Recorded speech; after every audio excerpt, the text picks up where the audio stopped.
What if we took LeBron James and the great Kobe Bryant and swapped their entire basketball careers, sending LeBron to spend 20 years in Los Angeles while Kobe lives out LeBron's legacy on multiple different teams, all starting out in his home state Ohio on the Cleveland Cavaliers? Which leads us to questioning who will go down as the greatest of all time. Because while both players have lived in the shadow of Jordan's 6 rings, today they'll have a chance to pass him. Because with their careers swapped, they'll be racing the 7 rings to become the undisputed GOAT. Although for now, our story is just beginning in 1996. The Charlotte Hornets select LeBron James from Lower Merion High School in Pennsylvania.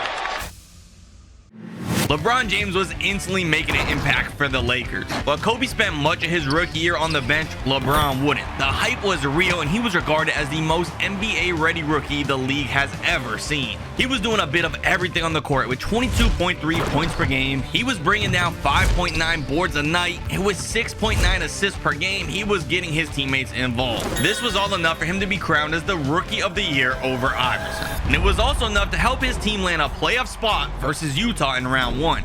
LeBron was continuing to play well in his postseason debut, but so far we've only talked about half the story. We haven't mentioned yet that a lot of the success was due to him being teamed up with one of the best players in basketball. With as exciting as LeBron was, Shaq was still the #1 guy on this Lakers team. He was the main reason for their success this season, and he'd be critical for any success now. The rookie LeBron was playing out of his mind, but you can't rely on a first-year player, and other than Bron, the rest of the team was pretty mediocre overall, which unfortunately meant that this very deep Jazz team are going to be manhandling the Lakers in this series. They'd be getting bounced in round 1, but James shouldn't be upset, because with Kobe still only in 8th grade, LeBron has plenty of time to take advantage of his head start. And with the 1998 season rolling around, it was looking like he was doing just that. LeBron was taking enormous strides in just his 2nd year, and even after putting up insane numbers as a rookie, he was finding ways to push his game even further in year 2. James was developing significantly faster than Kobe did in real life with the Lakers, and he was already a legitimate star alongside Shaq. Already in his young career, he was becoming an all-star starter, and the media continued to hype up his game.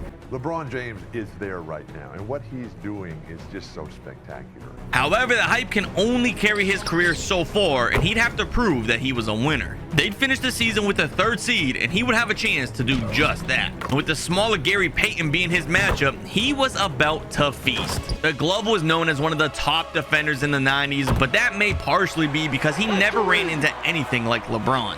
King James was a specimen and a one-of-a-kind player in this time period. Payton wasn't even coming close to slowing him down, and it would be a first-round sweep of Seattle. LeBron may have just won his first series, but there was no time to celebrate. The next round was going to be a lot more difficult versus a young Kevin Garnett. KG was going to be a serious problem for the Lakers on both ends of the floor. He was one of the league's up-and-coming stars and was plenty good enough to upset LA. LeBron was still playing well like he has been all year, but Kevin Garnett wasn't going to fall easily. With KG having 2 years of experience over Bron, for now he was definitely better, and it was clear James would need some help to win. Luckily, he had all the help that he needed, with the big Aristotle holding things down. LeBron was fortunate enough to enter a career with a superstar teammate to help him transition to becoming a winning NBA player, and with this help, they were coming out on top of the Wolves. LeBron and his team were ecstatic to be making the conference finals for the first time since the Magic era, but things weren't getting easier, because now their next hurdle was the same team that embarrassed them last season. And funny enough, the Jazz swept the Lakers in the conference finals in real life this year, which means in order for LeBron to advance, he's going to have to outperform Kobe's legacy from 1998. Like the story has been so far, you may expect to hear about how Shaq would be leading the charge in this attempted change of history. And Shaq absolutely would be important, but there was a different narrative now. The person taking full charge this time around was LeBron James. He was a man on a mission on the court and wasn't letting anything get in the way of him in a trip to the finals. He may only be 19 years old, but LeBron was already playing like a veteran in this league and looked like a fitting replacement for Magic Johnson. The world was in awe of the new king around town, and he was leading one of basketball's most storied franchises to a spot in the finals, and I couldn't believe it. Super impressive to already make the finals in year 2. Gives them a big opportunity in this competition, but with it being 1998, it's going to be very difficult to win. By no surprise, Michael Jordan was waiting with his dynasty Bulls to take on the Lakers in the finals. This matchup was going to be much more challenging for Bron, with a man his own size sticking him. In the conference finals, he was looking unstoppable, but here in the finals, it was night and day. Everything LeBron tried in the court was being shut down by Chicago's defense. James was clearly exhausted trying to compete, and one man would take advantage. Michael Jordan was like a shark who smelled blood in the water, and he was after the young LeBron, and nothing LA did could stop him. This was the perfect moment for Mike. Not only could he shut down the up-and-comer trying to take his throne, but he was getting revenge on Shaq, who bounced him back in '95. The Lakers were barely putting up a fight and fell to Chicago after only 5 games. And while LeBron is only 19 and almost guaranteed to win some rings soon with Shaq, for now the haters were quick to trash James. He wasn't even LeBron James. He was Alfred James. This was just pathetic. I mean, come on.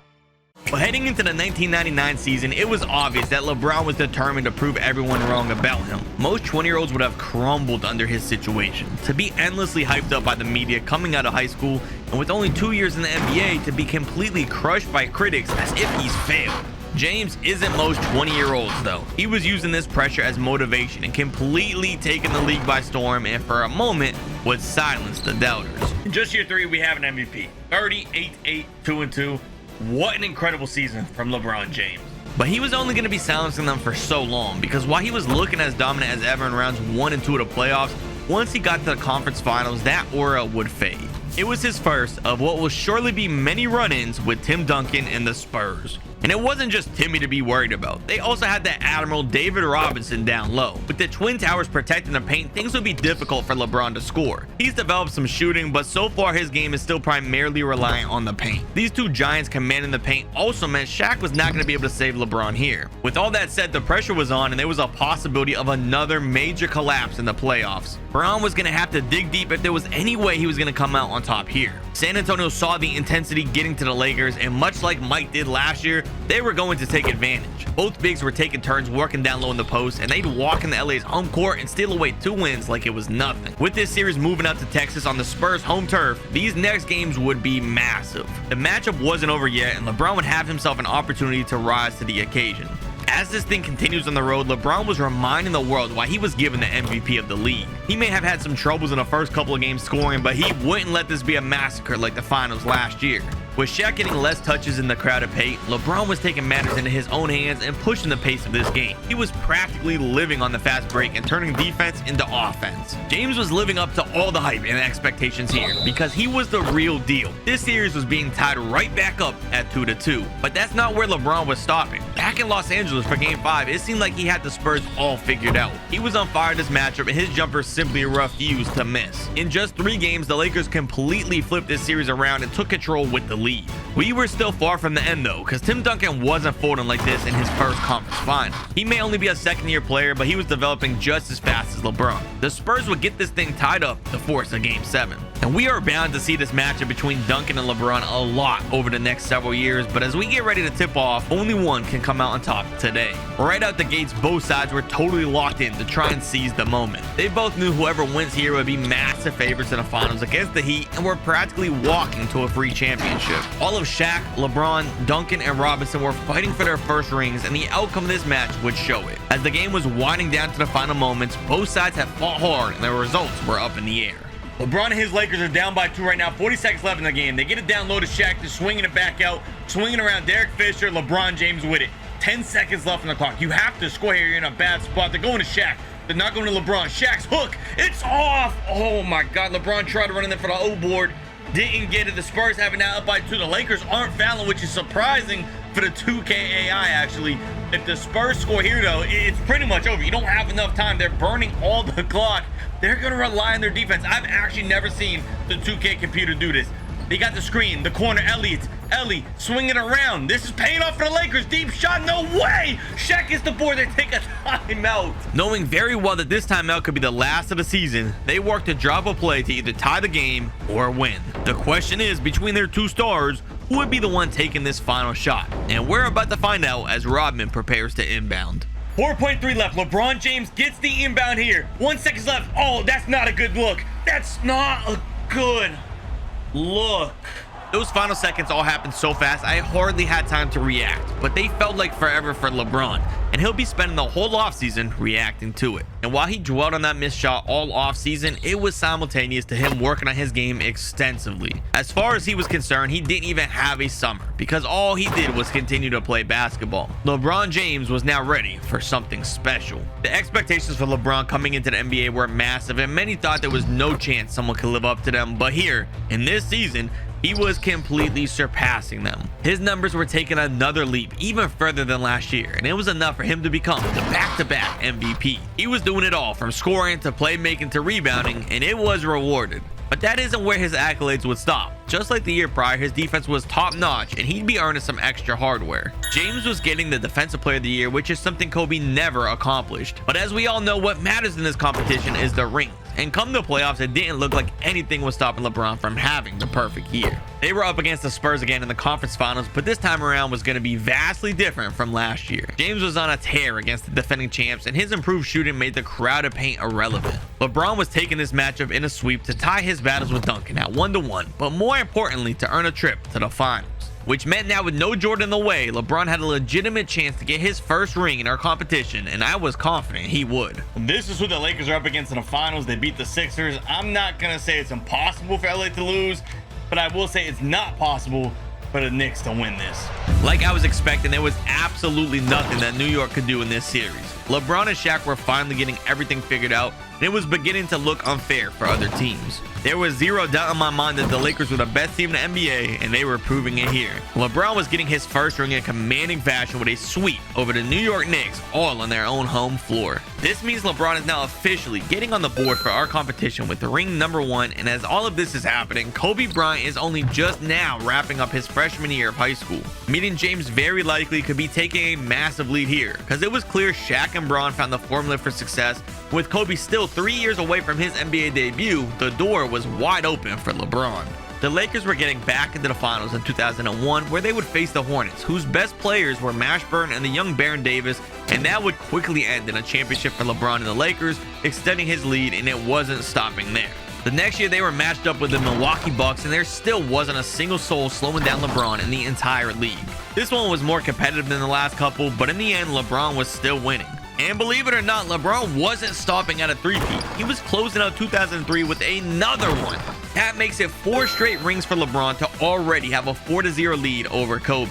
And while Bryant is officially drafted and can now fight back, his team just isn't good enough yet. LeBron's, on the other hand, was still going strong and getting even stronger. We'll fast forward to the finals of this season, where LeBron was making his 6th appearance in 7 years and was continuing to dominate the league here versus the Pacers. Ron Artest was the best defender LeBron has seen since Pippen, and it would be a bit of a scare to the end of the Lakers dynasty, but in the end, LeBron had enough to get it done in 6, which in turn results in LeBron extending his lead even further to possibly an insurmountable 5-0 advantage. I did not think LeBron was going to win 5 with Shaq. This video really might be a lot shorter than I was expecting. And you may be thinking it's already all over for Kobe Bryant in this competition, but on the bright side, Shaq was leaving from Miami and now LeBron was all alone. His Lakers teams wouldn't be making any notable progress the next several years, so now we're gonna go ahead and shift all of our focus to Kobe's story. We're starting off in his rookie year, where he was coming straight out of high school and joining a Cleveland team without much significant help around him. It certainly wasn't the same situation LeBron came into with a top 10 player all time, but he was going to have to make do with what he had. Like LeBron, there was a lot of hype around his name coming into the league. And similarly, he would put up some massive numbers in his rookie outing. In a class stacked with guys like Wade, Carmelo, and Chris Bosh, Kobe was still standing above them all as the most impressive. He was earning a Rookie of the Year himself, but that would be our last similarity to LeBron's rookie year. Because unlike LeBron, Kobe wasn't making the playoffs at all in his debut, as his team landed the 12th seed. And the following year didn't have much different results. Kobe was still playing solid himself, but was definitely growing a bit slower than LeBron did in this sim. Of course, this would be a massive problem, because if Kobe doesn't start improving enough to compete for some rings soon, this challenge may be over before it really even gets started. But we have to come to the realization that Kobe just wasn't good enough quite yet to have any chance at a title. 2005 would be an even worse season than 2004, believe it or not, and going into 2006, it wasn't much better. 2006 and Kobe still doesn't make the playoffs. He's 1 win off. He was close. But this year, LeBron made the playoffs for real life, and he got to the second round. This is a major setback for Kobe, and I'm starting to worry. I may have doubted the Black Mamba a bit too early though, because in 2007 he was finally making some progress. Kobe was a full-fledged superstar in the league by now, and if his teammates weren't going to help him, he was going to take matters into his own hands. This year would see a new career high in points per game for Kobe, and much of that would be due to the fact that he was taking the majority of his team's shots. It would result in memes like these, but more importantly, it resulted in his first playoffs, which is massive because in real life, LeBron made the finals here, and if Kobe can do the same, he has a chance to possibly win his first ring and start catching up to LeBron's massive lead. But let's not get ahead of ourselves, because for now, he has to face the first round versus the Nets. This was the debut for Kobe Bryant in the postseason, and he was showing up just as much as he would in the regular season. For the series, he was averaging some incredible numbers, and it was beginning to look like any doubts about his ability to win could all be vanishing very soon. Bryant was fully doing his part, but could the rest of his team keep up? That's where the problem would arise, because Jason Kidd was leading the charge for New Jersey, and nobody in Cleveland could slow him down. He was fully loose to do as he wishes on the court, and you couldn't even put the great defender Kobe on him because he was busy elsewhere. They also had a young Vince Carter playing the best basketball of his career so far, and Kobe was completely wrapped up in trying to slow him down. This duo was a tandem that Kobe wouldn't be able to overcome all on his own, and that would ultimately be his downfall. With the Cavaliers losing this series after 5 games, anybody rooting for Kobe here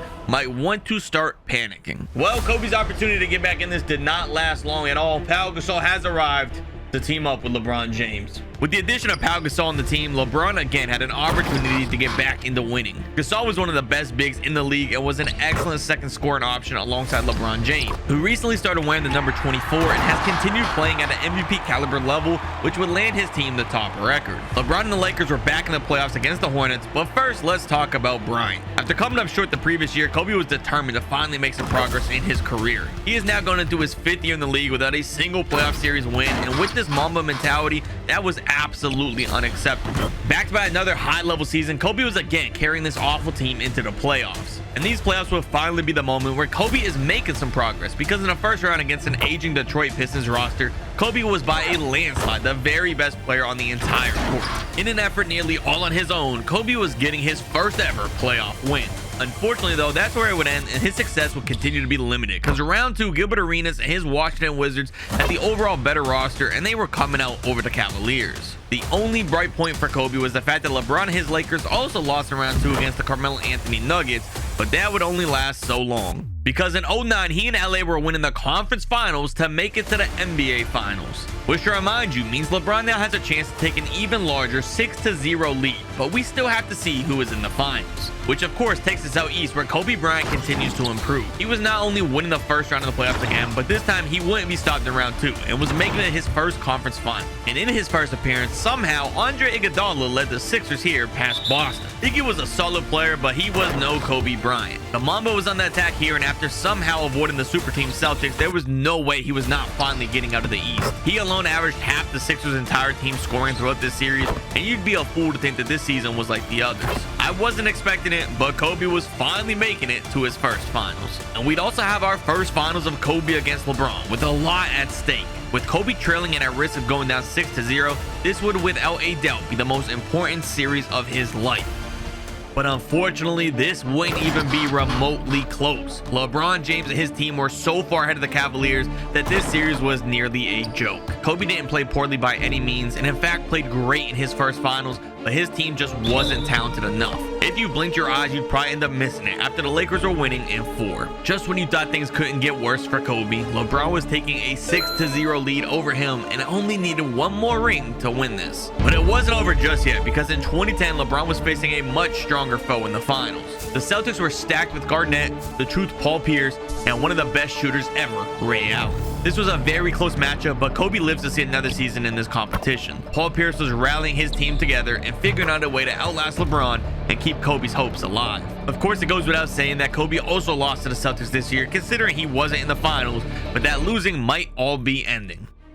Kobe was announcing that he would take his talent to the Miami Heat. After years of failure with an absolutely terrible team, he now has one of the best in NBA history. He was joined by Dwayne Wade in the middle of his prime and an all-star big man, Chris Bosh, holding down the paint. This was a very different dynamic than LeBron's real-life Heat, because Kobe was much more of a scorer than a facilitator for this team as LeBron was. But it was honestly working absolute wonders, and the team chemistry was developing quickly. Kobe and Wade meshed together seamlessly and played off of each other's shot-creating abilities. A lot of times, two ball-dominant, high-level scorers clash on the same team, but that was far from the case with these two here. They were fully in sync, and Kobe's stats saw a solid increase now that some of the defensive pressure was dispersed elsewhere other than him. As he settled in his new team, it was all coming together perfectly, and the cherry on top was Bryant receiving his first MVP accolade. MVP number 1 for Kobe. He's finally getting on the right side of things. On a team this good, he might be getting on the right side of things as far as winning a championship as well. And as Kobe is breezing through the East playoffs, it was looking like I was right. In the past, even if Bryant played absolutely perfectly, there was still a good chance that his team would lose. But now with all the talent assisting him, even if he didn't play his best game, more than likely not, the team was winning. They barreled past every opponent and they were on their way to the NBA Finals. But on the other end, we wouldn't be seeing LeBron, because in the Western Conference Finals, the San Antonio Spurs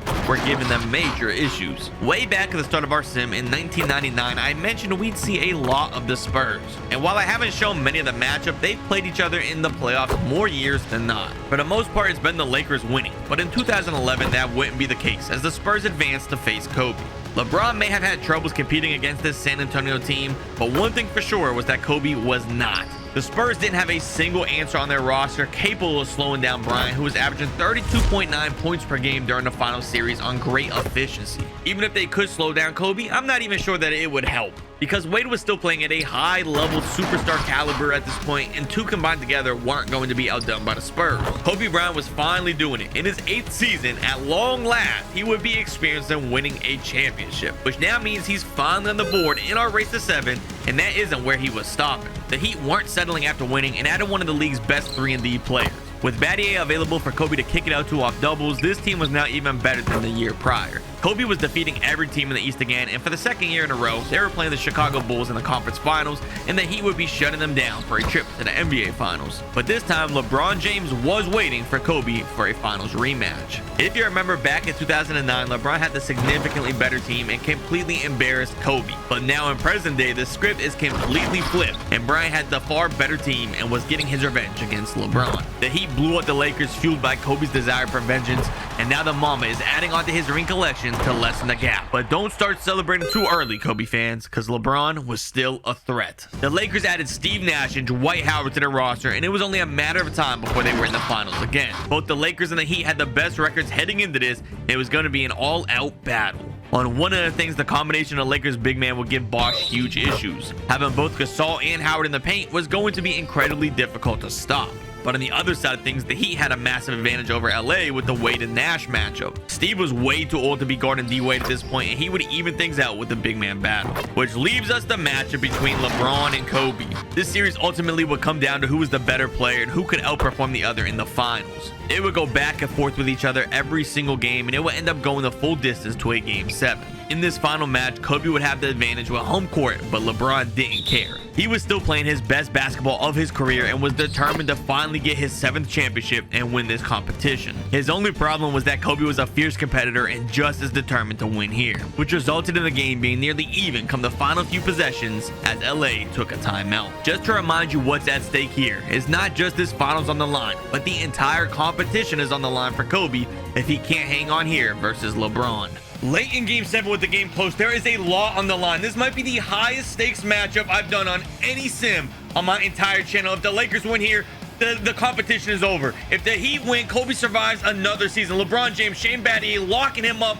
Jody Meeks with the ball. Kobe Bryant on him. They're getting it back to LeBron. Steve Nash down low. Dwayne Wade guarding Nash, an old age Steve Nash with the game on the line. He goes for the tough leg. It's off. Kobe beat Bryant the rebound. Up by 1. He's pushing the pace. Oh my God, he lost the ball. Is it a kicked ball? It was a kicked ball violation. Kobe might have just got saved. He definitely lost his dribble there. 29.6 left. I'm surprised the AI is not fouling. They're going to let him play. Then he gets down low to Chris Bosh. Dwight Howard, a great defender. Bosh is layers off. He gets the board, though. Hold on to the ball. He's headed to the line. Chris Bosh, with not only the season on the line, the entire simulation on the line right now. His first free throw is good. Free throw number 2 coming up for Chris Bosh. 21 seconds left in this game to put him up by 3. It's good. Does LA have any timeouts? It looks like they don't have timeouts. Or if they do, they're not using it. Down by 3, LeBron with the ball. The fantastic defender, Shane Battier, is sticking him. LeBron one-on-one, 14 seconds left. You don't want to leave any clock left for Kobe. You know what he's capable of right here. He's swinging around. Jody Meeks, Steve Nash. Oh, pump. He's pulling it. He's pulling it. That's what 2K does. It's off. It's off. It's off. It's off. Kobe. He is not going to choke these free throws.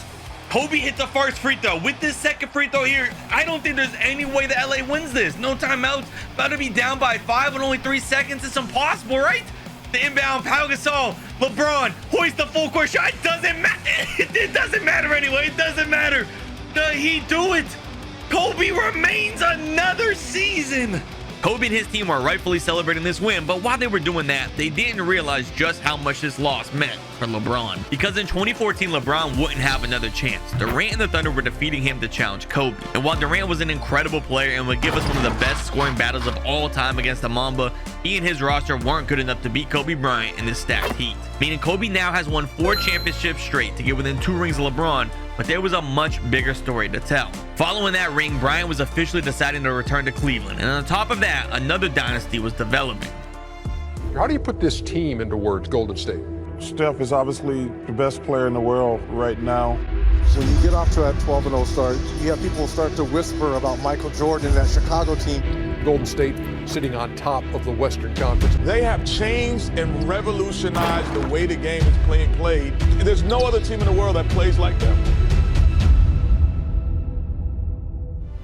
The Warriors were taking the league by storm starting in 2015, and they would run the Western Conference for years to come. Meaning from this point forward, LeBron would see 0 success whatsoever, and come 2017, he would officially be announcing his retirement from the sport of basketball. Which means now his ring count is locked in at 6, and with 10 more seasons to play, Kobe has a chance to pass him up. But like I said, the Warriors team was a dynasty in the making, and as we all know, in 2017, after acquiring Durant, there isn't a team in NBA history who could stop them. They'd be defeating Kobe and the Cavs in both 2017 and 2018, but that still leaves the 15 and 16 seasons. As we remember in real life, this was a climactic battle between LeBron and Curry, and it's likely to be the same here. So for that reason, we'll come back to it later, and instead talk about Bryant's last stretch with the Lakers first, which would start with a mediocre team in 2019, but Kobe would still try to will his way to a ring. He'd have a great year personally, but this was reminiscent of his early Cavaliers teams without a lot of star help. The season will end in his first missed playoffs since the mid-2000s, but in 2020, Anthony Davis was arriving to bring him all the help he needed.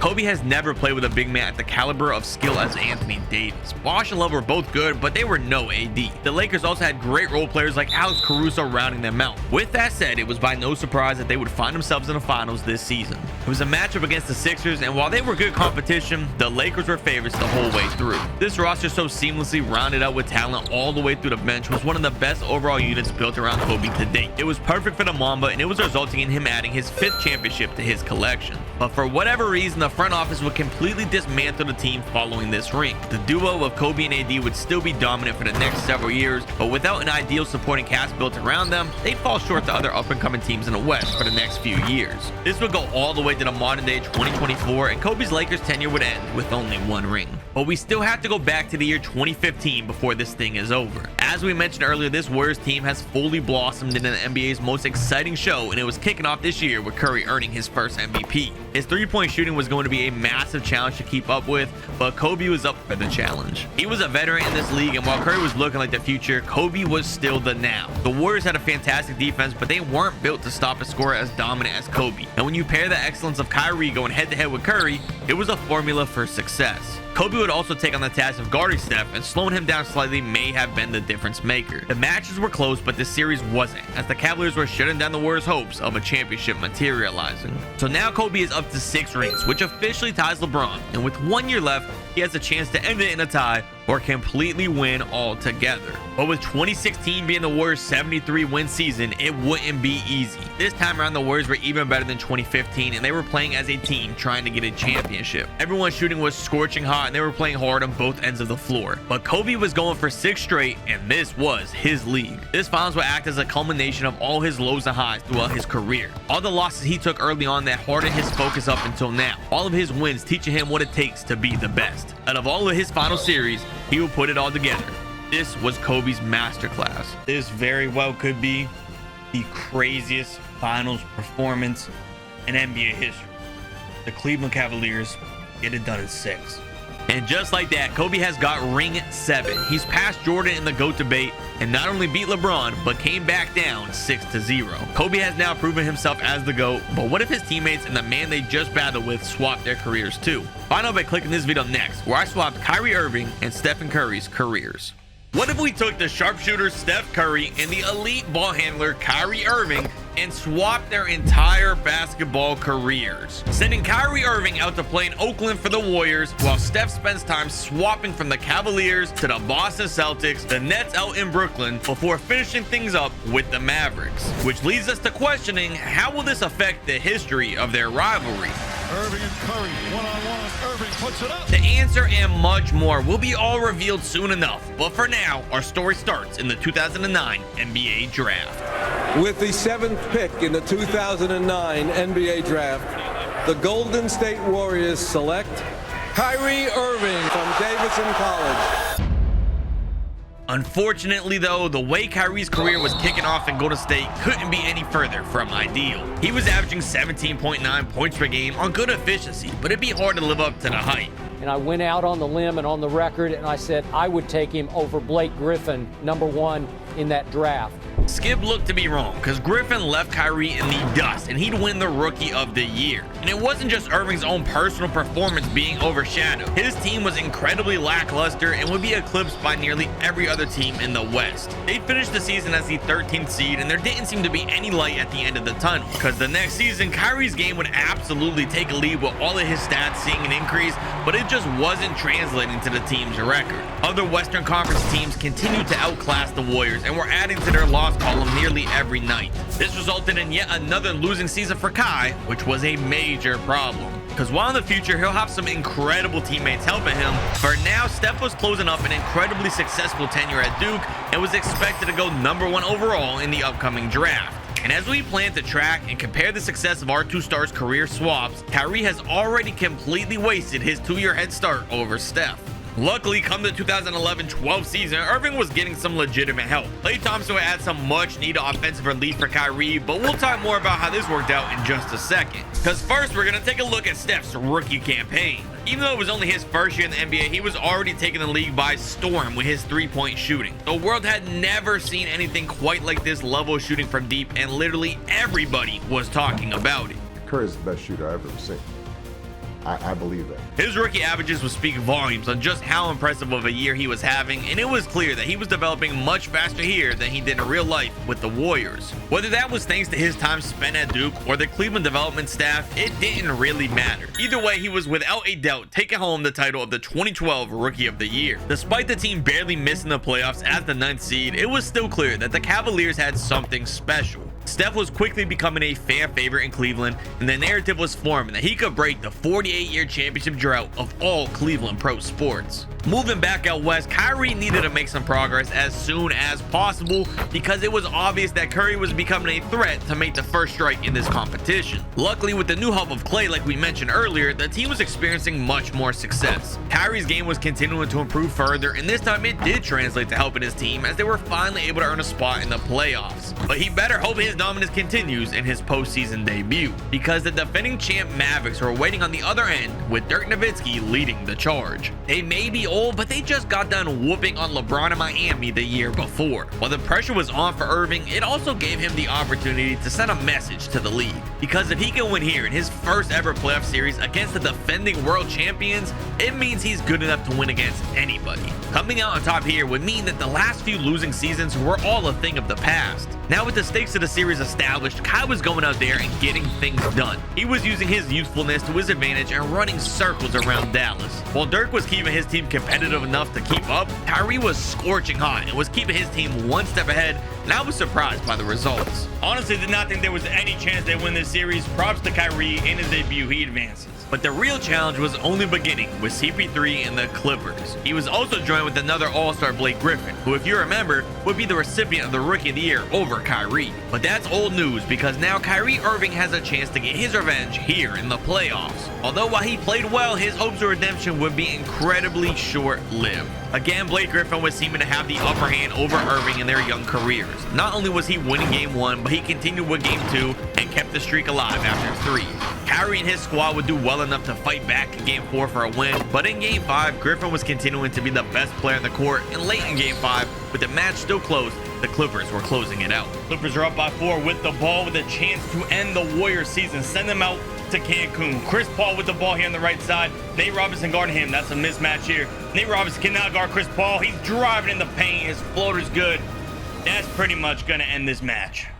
Now with Kyrie's season officially over, we can shift our focus back to Steph, who has been spending the entire offseason in training. He spent hours a day in the gym in hopes it would catapult his team to the playoffs. And making the playoffs would be an understatement, because not only would he make it, but he was flourishing here. Kicking things off with a crippled Chicago Bulls was a fantastic warm-up. Steph was putting on a show for the fans and was winning this series after 5. We'd be in for a treat in the second round with a scoring battle between Steph and Carmelo, but with Steph having the full green light from his team and his tendency to launch threes from anywhere, this wasn't going to end up being much of a battle. For this series, Curry was averaging over 28 points per night, and New York stood no chance. In just his second year, Steph was already making it to the conference finals. But the conference finals would be different. Chris Bosh, Dwayne Wade, LeBron James were all waiting on the other end. With Steph's best teammate being Dion Waiters, this was gonna get ugly. D-Wade was embarrassing the smaller, younger guards that the Cavaliers had to offer. Chris Bosh was humiliating Anderson Varejao down low, and LeBron was doing what LeBron does. Come the end of Game 6, this thing was beyond out of reach.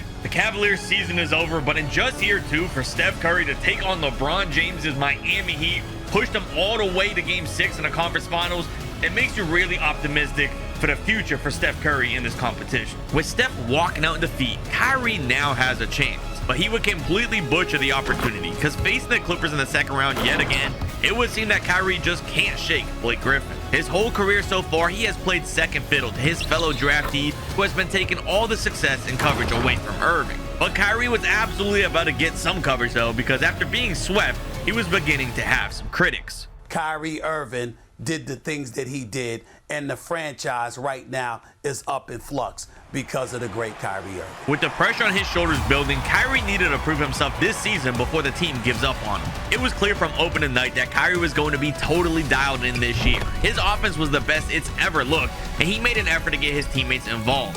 His 8.3 assists per game were enough to set a new career high, and on top of that, he even had a career high for points per game as well, with an incredibly impressive 29.9 points a night. Irving was cementing himself as one of the league's best point guards, but unfortunately, Steph was doing better. Out in the East, Steph wasn't looking like just one of the best point guards, but more so one of the best players in ball in general. The narrative around him being the future of the league and taking the Cavaliers to the promised land was growing. He was taking a underwhelming Cavaliers team and making it all look effortless through the regular season. Cleveland was projected to miss the playoffs altogether, but Steph would load them on his back and carry them to the second seed. This unexpected rise to the top of the East, paired with the outstanding averages he'd accumulate for the season, would all end up being enough to earn him the league MVP. Steph Curry is not a real human. Just year 3 putting up these numbers, already getting MVP. Just ridiculous. But at the end of the day, the real prize was first to a ring, and Kyrie had the better overall team to do it. Though there's just one issue with his kryptonite waiting in round 2. So far, Griffin has been a massive thorn in the side of Kyrie, taking his rookie of the year and bouncing him in every playoff trip so far. But now Kyrie was hands down the best player on the court, and there was no excuses. While Griffin and the Clippers would scare Golden State fans with a win in game 1, from there this series was all Kyrie. He took over the game and refused to fall short to the same man yet again. This series was his for the taking, and finally he was overcoming this obstacle to surpass Griffin and advancing to his first ever conference final. However, now he was simply running into yet another hurdle here. The Spurs were loaded out with 4 future Hall of Famers and were eager to get one more ring with Timmy. And interestingly enough, Steph would also find himself in the conference finals again for a rematch with Miami. Both teams make it to the conference finals, which is huge, because if either of these guys can win a championship before their superstar teammates arrive, that would be massive for this competition. But does Steph really have any chance up against the big 3 that defeated him last year? We'll find out in just a moment, because right now, Kyrie and his team are taking a timeout late in the 4th of game 1 with the results still up in the air. We have a 1-point game here at the end of game 1. Whoever wins this is going to have a ton of momentum in this series. If San Antonio wins on the road, that's huge. They had a wide open splitter. They eventually get it to him. He dunks it. they're extending that lead. The Warriors with it now. Kyrie Irving has it, 38 seconds. This is a must-score possession. This is the biggest moment in Kyrie's career by far so far. He needs to win here, try to get to this finals. Kyrie driving in wide open paint. That's easy. You don't really have to foul here if you're the Warriors, but knowing 2K, the AI is gonna foul and force some free throws. Now with the game on the line at home, all eyes were going to be on Kyrie and how he responds in this moment. Kawhi did hit both free throws to extend his team's lead by 3 yet again. 24 seconds, so there's enough time to get this thing tied up. You could even go for the quick two if you really want to. Bogut, the slip, roll to the paint, Bogut. Kyrie by himself over here. Tony Parker, this is a mismatch. Tony Parker is not a good defender. 12 seconds left. They might, oh, Kyrie to pump, the pull in his face. Kyrie Irving ties the game. Spurs, no timeouts left. 6 seconds left. Tony Parker with it. Tim Duncan trailing. Tony Parker, 3 seconds. The screen, Parker from fucking way deep. Oh my God. There is just no way.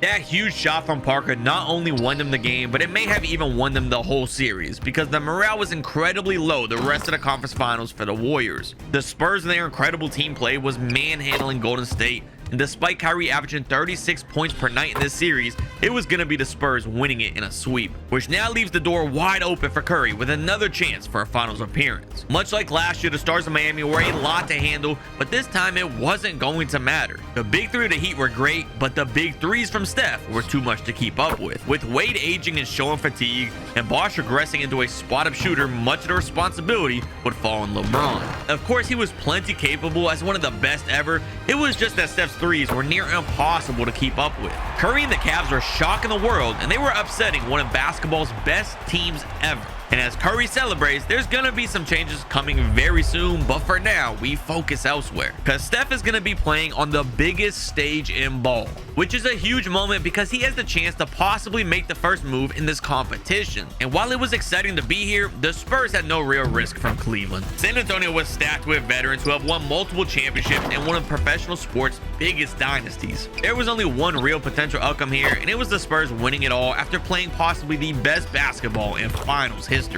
The way no finals opponent has ever been dominated. They won by the widest margin of victory combined ever, by 70 points. Curry was coming up short in his first ever finals, but everything was about to change.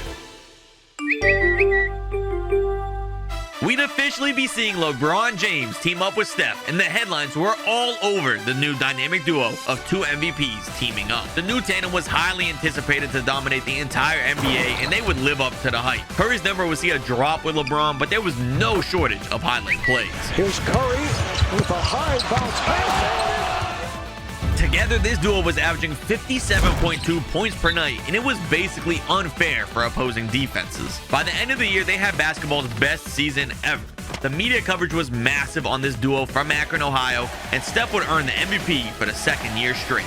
It goes without saying that Cleveland was walking straight to an NBA Finals appearance. As for Kyrie, there wasn't going to be as much success to talk about. He and his Warriors were having another good year with improvements to Clay and Dre, but come playoffs, their story wouldn't last long. In the first round, they faced the Spurs for a rematch of last year, and unfortunately for Kyrie, history was repeating itself. Kawhi blossoming into a full-blown superstar was too much, and they were outlasting the Warriors. Kyrie gets edged out in Game 7 in round 1. This sim is not going good so far for Kyrie Irving in Steph Curry's shoes. On the other hand, Steph's doing just fine in Kyrie's shoes, and he was facing off with another electrifying duo in the finals. Russ and Durant were one of the NBA's most talented duos, but they weren't Steph and LeBron. A Curry and LeBron pick and roll continued to be a matchup nightmare for other teams, and after seeing the team win 75 games this season, it would be no surprise how this one was ending. Steph was shooting the lights out of the ball game after game, and it would result in win after win en route to the Cavaliers sweeping OKC in the finals. With a commanding win like that in the finals, it's looking like Steph just might be running away with this thing. And now it was all official. Curry was taking the first win in this competition to be up 1-0 on Kyrie. On top of that, it didn't look like there was going to be any slowing down for Steph and his team. He'd undoubtedly be back in the finals again in 2016, and the only question was, Will Kyrie be waiting for him there? On the bright side, the Warriors and Kyrie Irving were looking as good as ever. Draymond Green was earning the Defensive Player of the Year, and by this point, Klay Thompson was a bona fide star in the league. Everything coming together will propel this team to the top West record, and with it, another trip to the conference finals. It was a matchup with Harden and Dwight Howard, who had upset the heavily favored Thunder last round. Harden wasn't an MVP caliber player just yet, and in the future he will be, which could be enough to defeat Kyrie, but as of now, that was out of the equation. Kyrie was miles ahead of the abilities of Harden currently, and on top of that, the Warriors had infinitely the better roster over Houston. This series was short-lived with Golden State on top, and we were finally about to see the two top point guards clash in the finals, but ahead of the matchup, the narrative was very one-sided. And we're having a debate about whether Kyrie has passed Steph. That was a disrespectful debate to Steph Curry. And it's not even about disrespecting Kyrie. Kyrie's great, but come on. But Kyrie it's was Steph clutch in Curry the we're finals. talking about here. Down the line, these two will have some close battles, but currently the narrative couldn't possibly be closer to the truth, because this was Steph's third finals, and he was paired with a top two player to ever play. Kyrie and his team's lack of experience would hinder their chances, but in all honesty, they didn't have a chance either way. Just as Curry has had more success throughout this sim so far, he was going to have more success in their head-to-head matchup here. Kyrie and his team were losing a hard-fought battle after 6, and it was becoming clear that Irving would need some help. Our competition is starting to look heavily favored for Steph, as he has now taken a 2-0 lead ahead of his opponent. But you can't count Kyrie out just yet, because he was getting all the help he needed. Well, I'm viewing it as the weakest move I've ever seen from a superstar. Plain and simple. That's just how I look at it. Durant, one of the NBA's best players ever, was joining the one-seeded Warriors. With this new super team formed, we may as well fast forward straight to the NBA Finals. In real life, the Warriors were drastically favored in this matchup, creating this meme. But here in this reality, despite KD and Kyrie teaming up, the Cavaliers were the favorites to win it. But favorites only mean so much, and we'd have a 7-game series to decide who's really better. The major difference, though, was nobody on the Warriors had won a ring yet, which meant they were all highly motivated to win together now. On the other hand, the Cavaliers were attempting a three-peat and begin establishing themselves as an NBA dynasty. Each team had their own motives to come out on top in this one, and neither side was letting up in the midst of this intense duel. Both duos seemed to be deadlocked in a completely mirrored matchup of one another's skill level. Curry was scorching hot from everywhere, averaging 30.2 points per night, while Kyrie was fully focused, pouring in 27.8 every game. With neither side willing to budge, the difference maker would be elsewhere. Golden State certainly had the stronger supporting cast, and that could be all the difference. Klay Thompson gave the team an additional spark on offense whenever needed, and he'd help them go up 3-2 in the series. And now late in Game 6, Curry found his back against the wall. But on the bright side, that's when he performed his absolute best. This insane duel between KD and Kyrie versus LeBron and Curry could be coming to an end here. Late in Game 6, the Warriors are up by 4. Anything is possible, though, with Curry in the court. LeBron has it right now. He's taking it straight to Iguodala. He's way too strong. He gets to let it go. The Warriors now trying to hold on to this lead. If they're able to win here, they're NBA champions. If they lose, there is going to be a Game 7 in Cleveland. Kyrie Irving right now with Curry on him. Kyrie has 40 points tonight. Curry has 38. He kicks down low to Draymond Green. 36 seconds remaining. He's got a mismatch. Curry on him. You got to take him down low. Kyrie, oh my God, this shimmy. Pump, pump, delay. The floater is no good. The Cavaliers have it. They have no timeouts. Curry's got to push the pace. He kicks it in the corner. J.R. Smith. And just like in real life, J.R. Smith is completely blowing a close game. So now with only moments remaining, Steph is going to need a miracle as he prepares for possibly his last possessions of the season. After J.R. possibly sold the game, the Cavaliers are playing the foul game. Kyrie does hit both free throws, which makes it a 4-point game. No timeouts left for the Cleveland Cavaliers. They're gonna have to push the pace. They need a 3 quick here if they didn't go for the 2 already. JR trying to redeem himself. They're swinging around, wasting a lot of clock. LeBron James for 3. LeBron wasting a deep one when you have Steph Curry. Makes no sense. Irving hits both free throws again. Now all they need is a stop. Hold on to this lead here. The seconds are ticking away. No timeouts. Kevin Love for 3. I think they're out of time. It's off. It's off. The Warriors hold on to this one. After the huge win, Kyrie was finally getting on the board to tighten the gap between him and Curry to only 1 ring. And with Steph joining the young, inexperienced Celtics, the door was now wide open. Steph was fitting right in with the offense of Boston, and he was the fuel to the fire for the young group developing in the East. They'd actually make their way through the East in the playoffs, but when Curry met with Kyrie again in the finals, it wasn't any different from last year. With the support of Durant and other talented players, Kyrie was not going to be stopped by Curry, and in fact, he was hunting for him on offense. And just like that, Kyrie was celebrating sending Curry home on his own floor in Boston. And in the midst of it, Steph was coming to the realization that this may be a hurdle that he can't overcome. Irving was tying this all up by securing his second ring, and with Steph falling to the Bucks in 2019, anybody that's currently rooting for Curry might want to start panicking. Because in the finals, Golden State was there again to take on the Sixers. With the Warriors' lack of size to throw at Embiid, you may think that this series would be close, but seriously, I can't stress enough how unfair this Warriors team is with Durant. To save us all some time and avoid sounding repetitive, let's just say this series went like the last few finals. In the blink of an eye, Kyrie was now taking the lead after being down 2-0 just a few years ago, but despite his success, he had some doubters after playing behind Durant. I try to tell y'all, all these bus riders, they don't mean nothing to me. If you ain't driving the bus, don't walk around and talk about you a champion. If you riding the bus, I don't want to hear it. Kyrie would have a chance to prove Barkley wrong though, because change was on the horizon. Kevin Durant was leaving Kyrie and joining the Brooklyn Nets. This meant for the first time in a few years, Irving was by himself as the #1 option. In due time, we'll find out just how far he could take this team without his help, but there's far more to the KD story that we need to talk about. Stephen Curry was also teaming up with Kevin Durant. And if you thought Kyrie and KD together was a problem, then you haven't seen anything yet. The shooting of this team was outrageous, and nothing was stopping them from making it to the finals. If you remember in real life, Brooklyn missed a chance at the finals in 2021 due to Durant's foot being too long. But now with the smaller foot of Curry, there was nothing holding them back. They were winning the conference finals and on their way to compete for a ring. And with the Western Conference Finals nearing an end, their opponent would be decided soon. In his first finals with the Nets, he's either going to be playing LeBron James and Anthony Davis in the Lakers, or he's going to be playing Kyrie and Klay Thompson, I guess, of the Warriors. And right now, it's looking more like it's going to be LeBron, which that was due to the fact that the Warriors had absolutely nothing to slow down Anthony Davis. He has been terrorizing them this entire series, and with the opportunity to close out the series in Game 5, he would continue to be great. Kyrie Irving was packing for Cancun, and Steph's opponent has been determined. And this final series was going to be filled with narratives. LeBron had been Curry's teammate for years on their way to winning 2 rings, but the last time they were opponents, Curry sent Bron packing.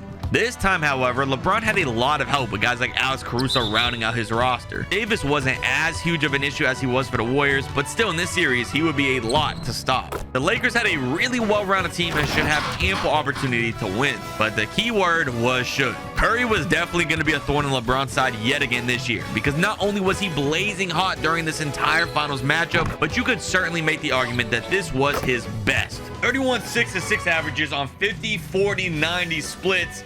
Steph Curry, unstoppable this series, beats LeBron yet again. And the winning win stopped there, as the era of the super team was continuing. James Harden was joining the team, and this was working out much better than the Nets we knew from our reality. The last several years, it's been Kyrie and Steph trading super teams left and right, and those teams completely dominating the league. And this one may have been the most unfair of them all. Getting to these finals was met without resistance for the Nets, and beating the Grizzlies was no different. Now, after back-to-back wins for Steph, he was taking the lead right back over Kyrie, but in 2022, we'd have one of our last shakeups. After only one season, James Harden was on the move again to the Sixers, which meant it was now back to Steph and KD willing their way to the top. A lot of their depth had dwindled, but when the playoffs rolled around, the combined contributions of 2 of basketball's greatest talents ever was enough to push them past their competition. They were defeating Boston in the conference finals and awaiting another finals trip. And while Curry lost some help, back out west, Kyrie got more help with the rise of Jordan Poole. This was before he turned into an absolute dumpster fire out in Washington,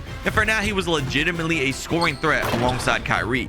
They as well would work their way through the Western playoffs to defeat the Clippers in the conference finals, and now our stage is set. Once again, Kyrie Irving is meeting Steph Curry for a head-to-head clash in the finals. And to establish what's at stake, we'll fast forward to the Warriors' next 2 seasons, where they lose in round 1 of 2023 and miss the playoffs entirely in 2024, which means with our competition nearing its end and Kyrie trailing by 1 ring, this may very well be the most important finals of the whole sim. Brooklyn had head over heels the better stars with Kevin Durant. He was more of an offensive powerhouse than Poole and would be a major factor in Steph's success. By now, Curry and Kyrie were going shot for shot, and it really would come down to their support. But if you remember, I mentioned Brooklyn's depth had dwindled, and for the Warriors, they had many more options. Klay Thompson was still an offensive juggernaut prior to vanishing into an abyss, And we already spoke of how good of a year Poole was having. Despite the huge magnitude of this series, the theatrics wouldn't live up to the importance. While Steph and KD were able to get 2 wins, Kyrie and his group were able to come out on top without many close games or scares. They seemed to be in control for most of the series, and after 6 games, Kyrie was finally proving he could win without KD. After finally overcoming Barkley's doubts, Kyrie was tying this all back up, but the rest of the competition would be out of his hands. We already know the next 2 seasons would fail for Irving, which means with everything all tied up, it's all going to come down to whether Steph can win again to take the lead or leave this in a tie, and it wouldn't be decided in Brooklyn. Steph was moving out west for the first time to join the Mavericks mid-season. He was joining one of the NBA's most impressive young players in Doncic, and the hopes were high for winning it all. While Steph's shooting was instantly creating an impact for the team, his mid-season arrival didn't leave much time to build chemistry. This resulted in a failed playoff run for 2023, but with 1 season left and Dallas making some moves, everything could change in year 13. During the offseason, they'd add the athletic Derek Lively, who was a dream pairing for Steph. On top of that, later in the season, they'd also acquired Daniel Gafford. These athletic bigs were making a massive impact on defense as well as being a threat in the pick and roll. Additionally, Curry was a dream pairing alongside Luka. Steph's willingness to play off ball was perfect with a great facilitator like Doncic. This team was making big strides, but it all come down to the playoffs. With the world waiting to see how they do, all signs were pointing to this being the year. Each of rounds 1, 2, and 3 were all going to Dallas, which means Steph now has a chance to pass Kyrie. And with the finals featuring the Atlanta Hawks, my reaction would say it all. The Atlanta Hawks? Really? That's anticlimactic. This should be a breeze for the Mavericks. Just as I expected, this was a bloodbath for Atlanta. Them even making it this far was a miracle in its own right, but they would run out of gas in the faces of Luka and Steph. I really wanted this tiebreaker to close out with an intense nail-biter, but unfortunately that didn't happen. Curry and his squad were sweeping the Hawks and celebrating the Mavericks' first ring in 13 years, but also celebrating the fact that Curry has officially claimed the win over Kyrie with 5 rings to his 4. Steph did a ton of winning throughout the sim, but what if we saw that winning forever? LeBron James is considered one of the greatest basketball players ever, but there's always discussion comparing him to Michael Jordan. So today we're going to be flipping the script and putting Jordan in LeBron's shoes. He'll play throughout James' entire NBA career, switching between teams just as he did, to finally see if Jordan can outperform LeBron. But that's not all, because we're also going to be giving LeBron the opportunity to live out Mike's NBA career, which leads us to our competition, where each player will try to overcome their legacy by winning more rings than their rival did. Meaning Jordan needs to win 5 rings in LeBron's shoes to win, and LeBron needs to win 7 in Mike's if he wants to be crowned the GOAT. And don't worry, in the event of a tiebreaker, we have something planned. But for now, we are far away from any rings at all, as we start this off all the way back in 1985, where a rookie LeBron James is starting to get his feet wet with the Chicago Bulls. Already in his career, he's looking to be one of the most exciting stars the NBA has to offer. His averages were instantly on par with the top players in the league, and as you'd expect, he'd be recognized as the Rookie of the Year. Really impressive year for King James. I was expecting the Rookie of the Year, but what stands out more is the 3-point percentage. He's bringing the modern 3-point revolution to the 90s and the 80s,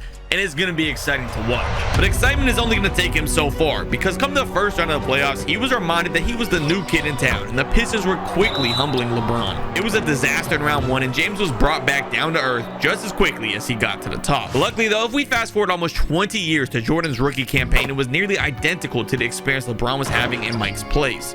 All of the stats were there, and Jordan was immediately becoming a player to watch by everybody around the world. He'd get the Rookie of the Year the same as LeBron in '85, and even managed to make the playoffs this year, which LeBron couldn't in his reality. But the playoffs would be short-lived, because believe it or not, Jordan was facing the Pistons in round 1 just like LeBron did. With a near 2-decade gap between the two events, the same exact franchise would be defeating both of our stars. And the losing wasn't stopping there, because over the next 2 seasons, the Pistons were a thorn in Mike's side. He was playing great against them and showcasing some spectacular individual performances, but it wasn't enough to get past Detroit, who just seemed to have Mike all figured out. Likewise, back in the 80s, LeBron was having just as hard of a time finding any playoff success. He was getting beat down by the Boston Celtics for the next few years, but there was a difference. LeBron was met with the media coverage optimistic that he's next up after Bird, but Jordan didn't have the same approach. I'm tired of this man being celebrated. For what? We know you're great. How about winning?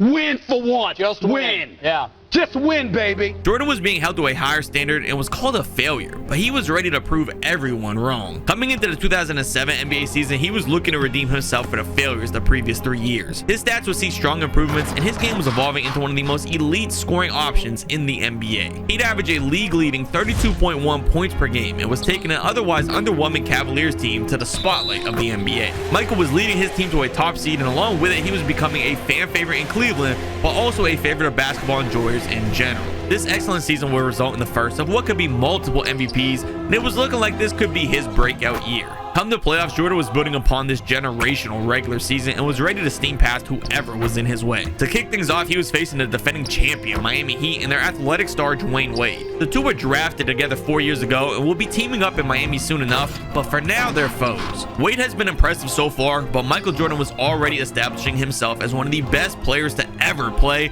and he would be in complete control throughout this series, and it would result in him coming out on top. Round 2 was a matchup against Kidd and the high-flying Vince Carter in New Jersey. They were one of the East's better teams, and they have been contending for the past few seasons, but there wasn't going to be anything getting in Mike's way, it seemed. He just about single-handedly would defeat the Nets to advance to the conference finals, and that would be kicking off against the Sixers out in Philadelphia, which would be a complete domination from Jordan as the Cavaliers end the Sixers season and are celebrating their first NBA Finals appearance in their franchise's history, and now have a chance to cap off Jordan's remarkable year. But with Mike going up against the San Antonio Spurs, this is going to be a very difficult series for him to try to win. In LeBron's reality, he also faced this San Antonio team in his first finals appearance, but he was sent packing in a sweep. So now Jordan not only has the chance to make the first strike here, but also do something LeBron failed to do. With Tim Duncan standing in his way, this would be by far the most daunting task yet, and Jordan was going to have to play literally perfect.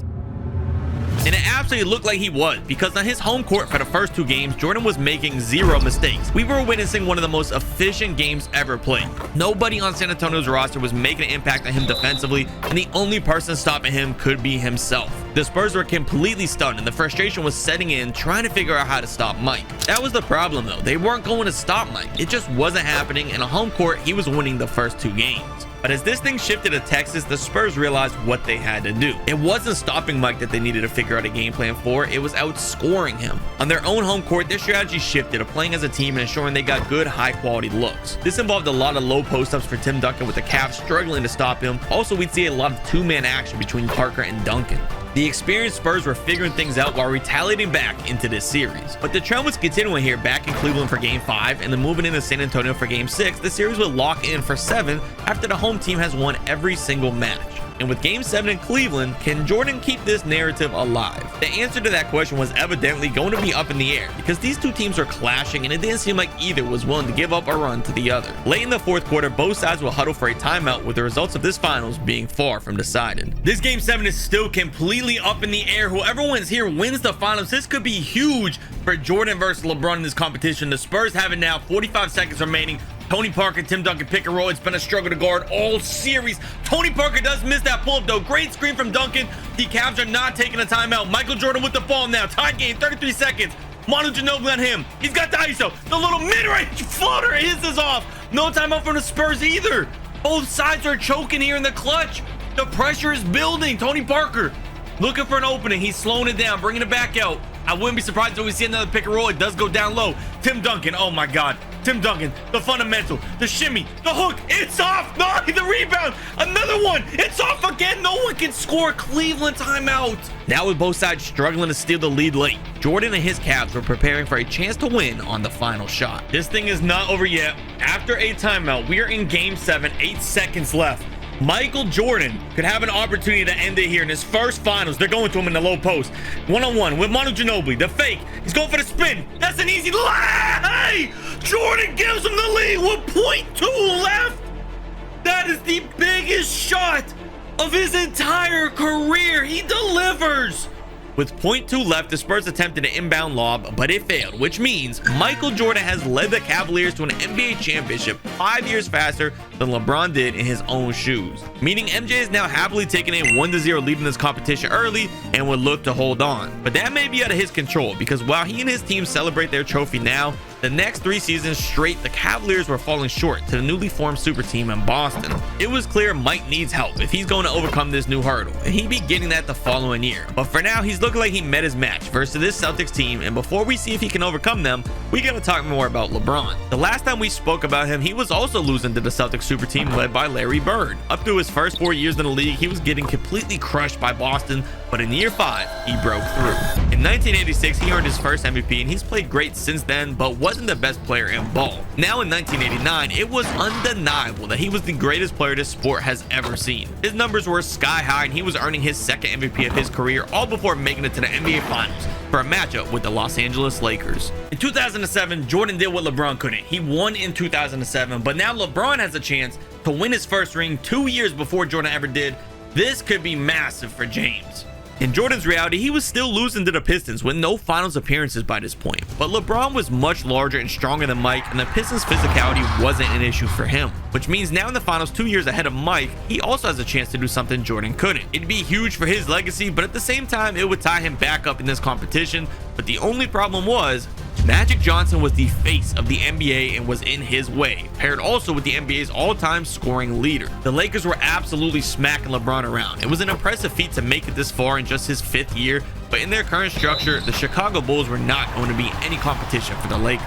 Los Angeles had a dynasty throughout the 80s for a reason, and it was apparent in this matchup. LeBron was losing in his first ever finals, which would be a stain on his legacy because Jordan never lost in the finals, but don't worry just yet, LeBron fans, this wouldn't be his last chance. The following year, James was eager to bounce back after being embarrassed against the Lakers the year prior. With as good as he's been over the last few years, you wouldn't expect him to get any better, but somehow he was continuing to push to an even higher level, and it was something the NBA had never seen before. For a while now, the league has been in full control by Magic Johnson and Larry Bird together, but this year LeBron wanted to tell the world it was his league now. After earning a back-to-back MVP, he went to the playoffs and will work through the East to make his way back to the finals for a rematch with Magic, and this time he planned to take the torch from Johnson. As this series was kicking off, you could just tell that LeBron was seeking revenge here. It wasn't just another finals where he was locked in trying to win his first championship. This matchup meant a lot more to him than just a trophy and a ring. This matchup meant proving that he's better than Magic Johnson, and he's going to be the new face of the NBA. LeBron wanted to prove to the fans he was the greatest human to ever play the sport of basketball, and with the lights the brightest and the entire world watching every moment,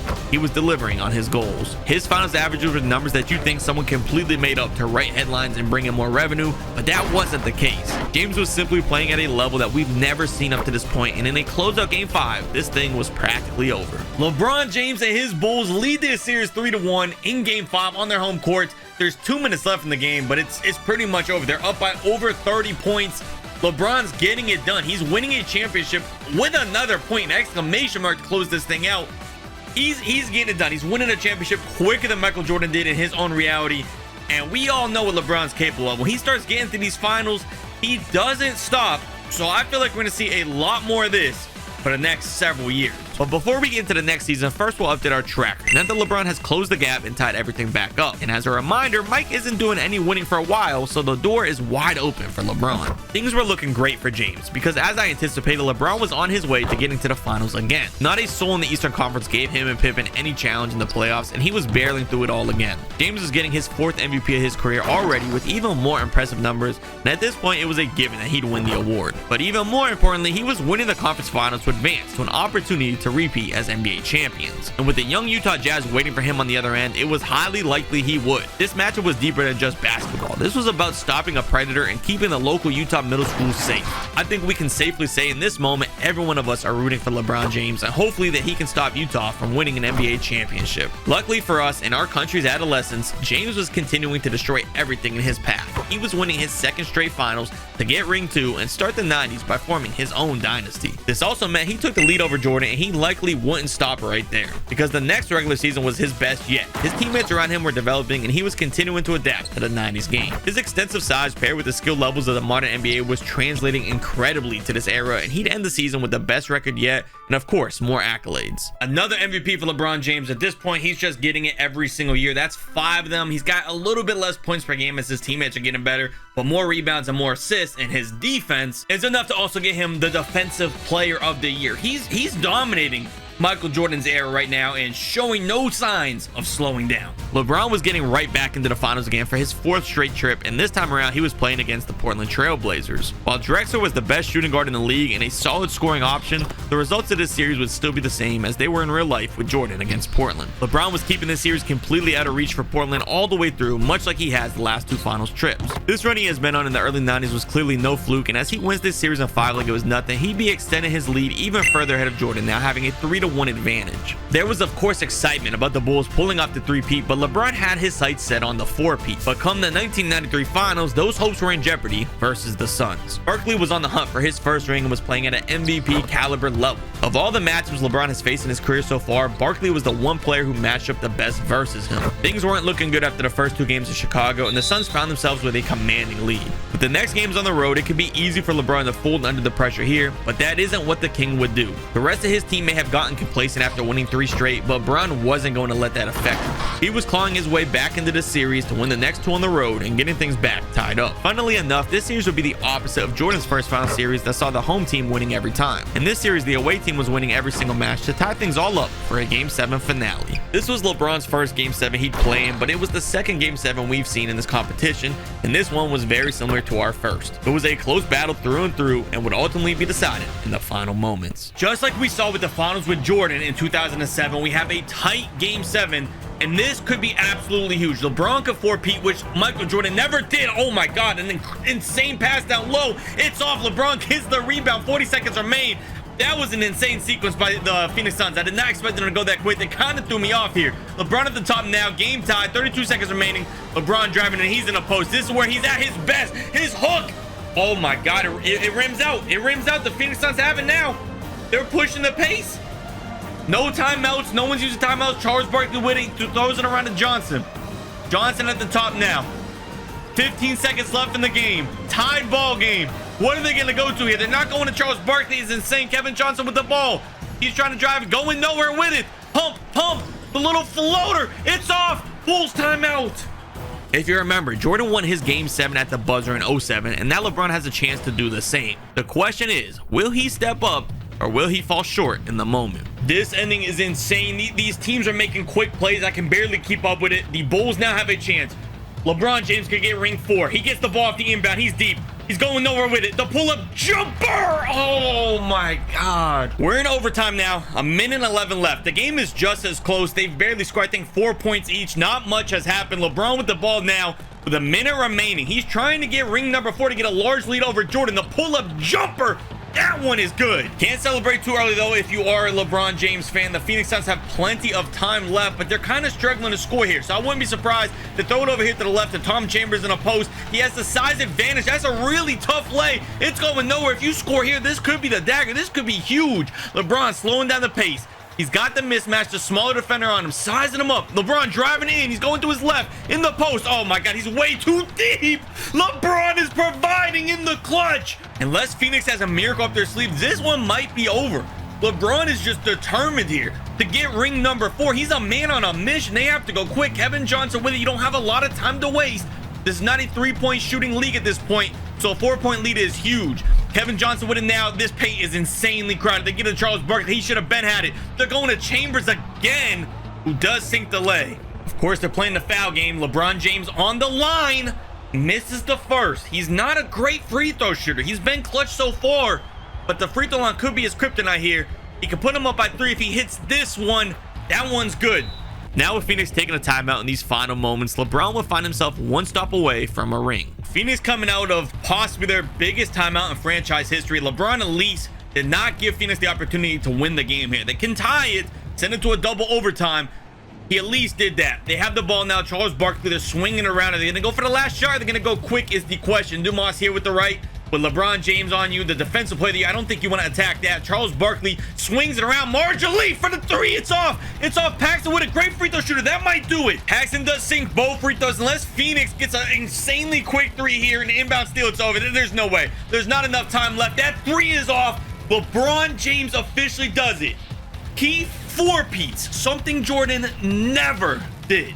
That 4-peat now put LeBron up big, and it might look like this is already over, but there'd be a huge change. LeBron was retiring for a year to go play baseball instead, and that was a bust until he returned late in the 95 NBA season where the Chicago Bulls were already missing the playoffs. And while this is happening, back in Jordan's time, he was making it official that he was joining the Miami Heat, meaning now he was teaming up with the electrifying Dwayne Wade to form a star duo. They also had Chris Bosh, who at this time was one of the better bigs in the league. All expectations were that this Heat team was completely unfair and would control the NBA from this point forward. With that said, it's very likely that Mike can get right back into this competition in the blink of an eye. But that couldn't have been further from the truth, because in 2011, facing the Lakers in the finals, the Heat's lack of depth was becoming a major issue against the two-time defending champion Lakers. Kobe Bryant was matching Michael point for point on offense, and paired with the bigs outside of Miami, this wasn't going as planned. The Lakers are going to be coming out on top over the Heat and shut down their hopes of a ring. And the letdown wasn't over yet, because back to the finals in 2012, Jordan and his crew thought that this year there was no way they could be stopped. In the finals against the Thunder, everything seemed to be going well for them offensively, but at the same time, with no LeBron, they had no matchup for the size and talent of Kevin Durant. KD was embarrassing Miami, and by all accounts, this was looking like the greatest letdown in NBA history. Again, Jordan was finding himself losing the finals and was still locked at one ring.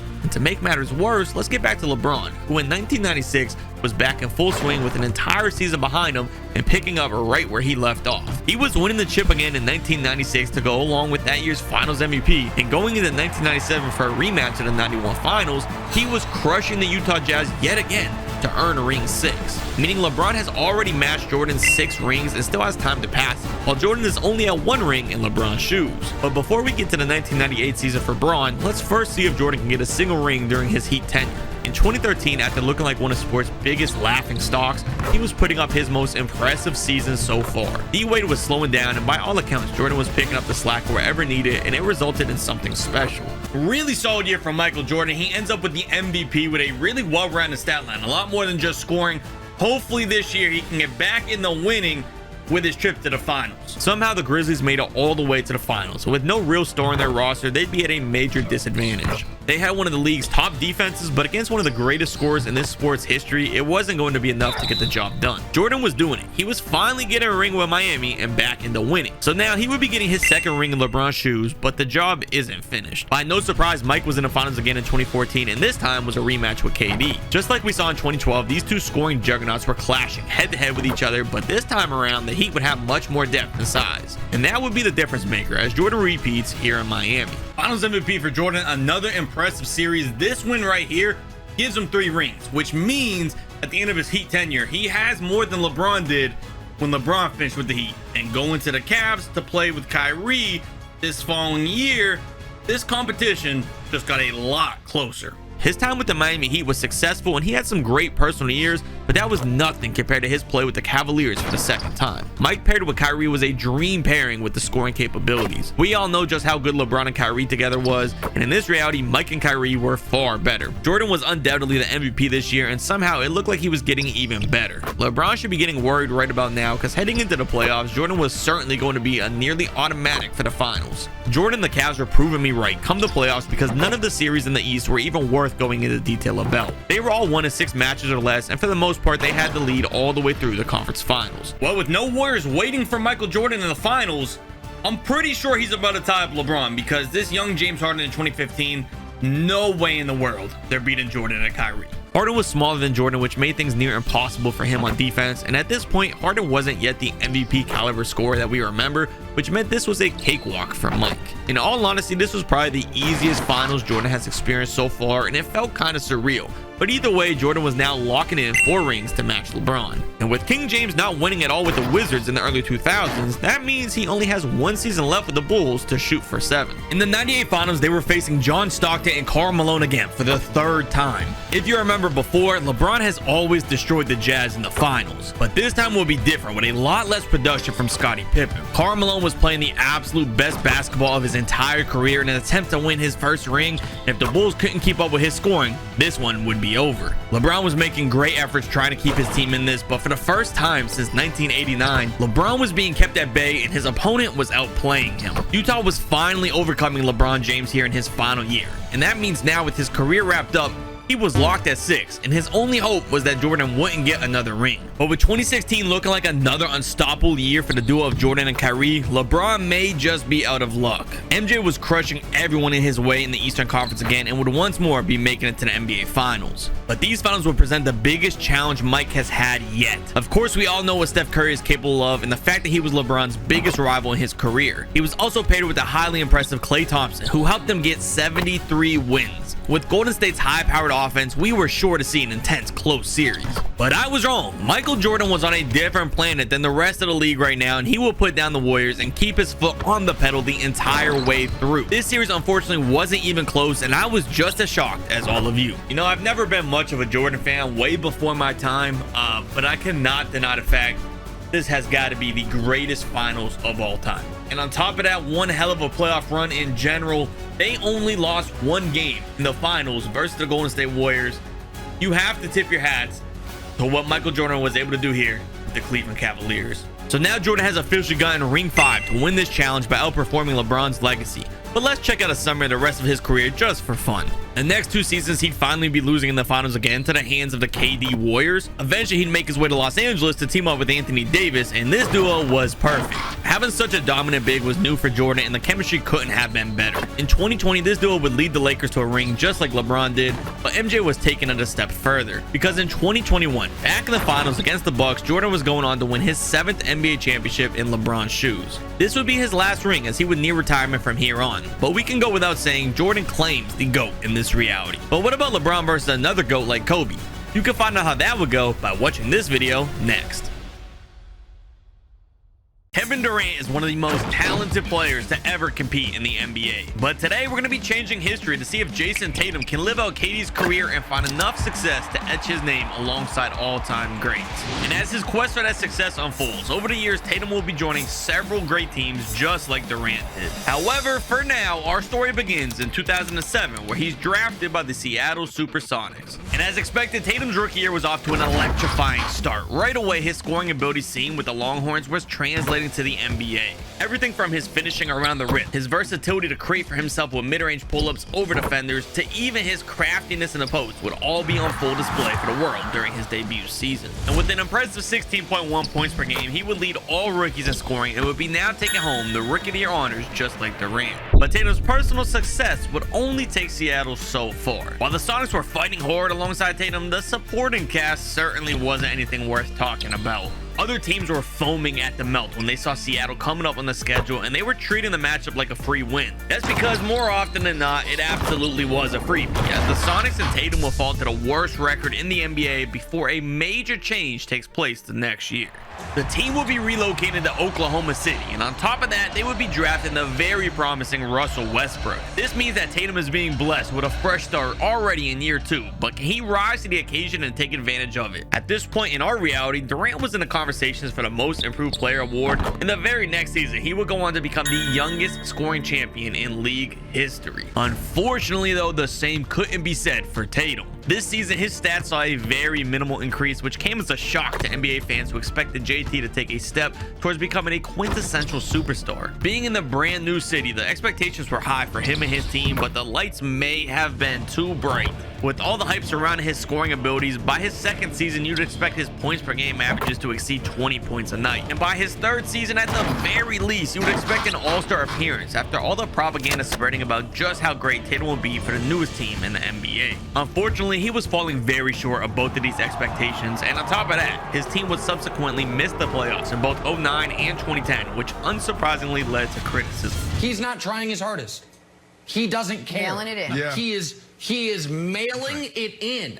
And I think that might be a worse indictment as an athlete. And while the Thunder were starting to add some very strong young pieces around Tatum, his quest to greatness was only getting harder with a major big three forming out east. So if he was ever going to live up to the legacy of Durant, he'd need to start turning things around urgently. Luckily for him and the fans of OKC, we were finally seeing his game start to take a jump to another level. For starters, his statistical averages would make a decent leap, but more importantly, his efficiency was at an all-time high. His offensive game was looking more polished, and defense played against him was starting to look irrelevant. improvement. It was debatable if the improvement was a product of his own training or if it was a secondary effect of less defensive pressure thanks to the offensive rise from both Westbrook and James Harden. At the end of the day, it didn't really matter because regardless what it was, all that was important was Tatum was finally making the playoffs. But the one problem was they were facing the defending champs. And with Kobe on the other end of the court, I was definitely doubtful. Call me a hater, but I don't think there's any way Tatum is beating Kobe. Much like you'd expect, the far more experienced Kobe and the Lakers were striking first in game 1. We all know the Mamba is one of the all-time greats for a reason, and after exploding for 37, he'd get his team the 1-0 lead. Although heading into the second game, Tatum was fully locked in and eager to get this series tied up. From the start, he was looking nearly unstoppable after hitting his first 8 shots, but Kobe's competitiveness wasn't going to let the young guy outdo him on his own floor. Bryant would begin hounding Tatum defensively and completely throw him off his game against a tight defense. By the end of this one, Kobe was proven to be too much yet again.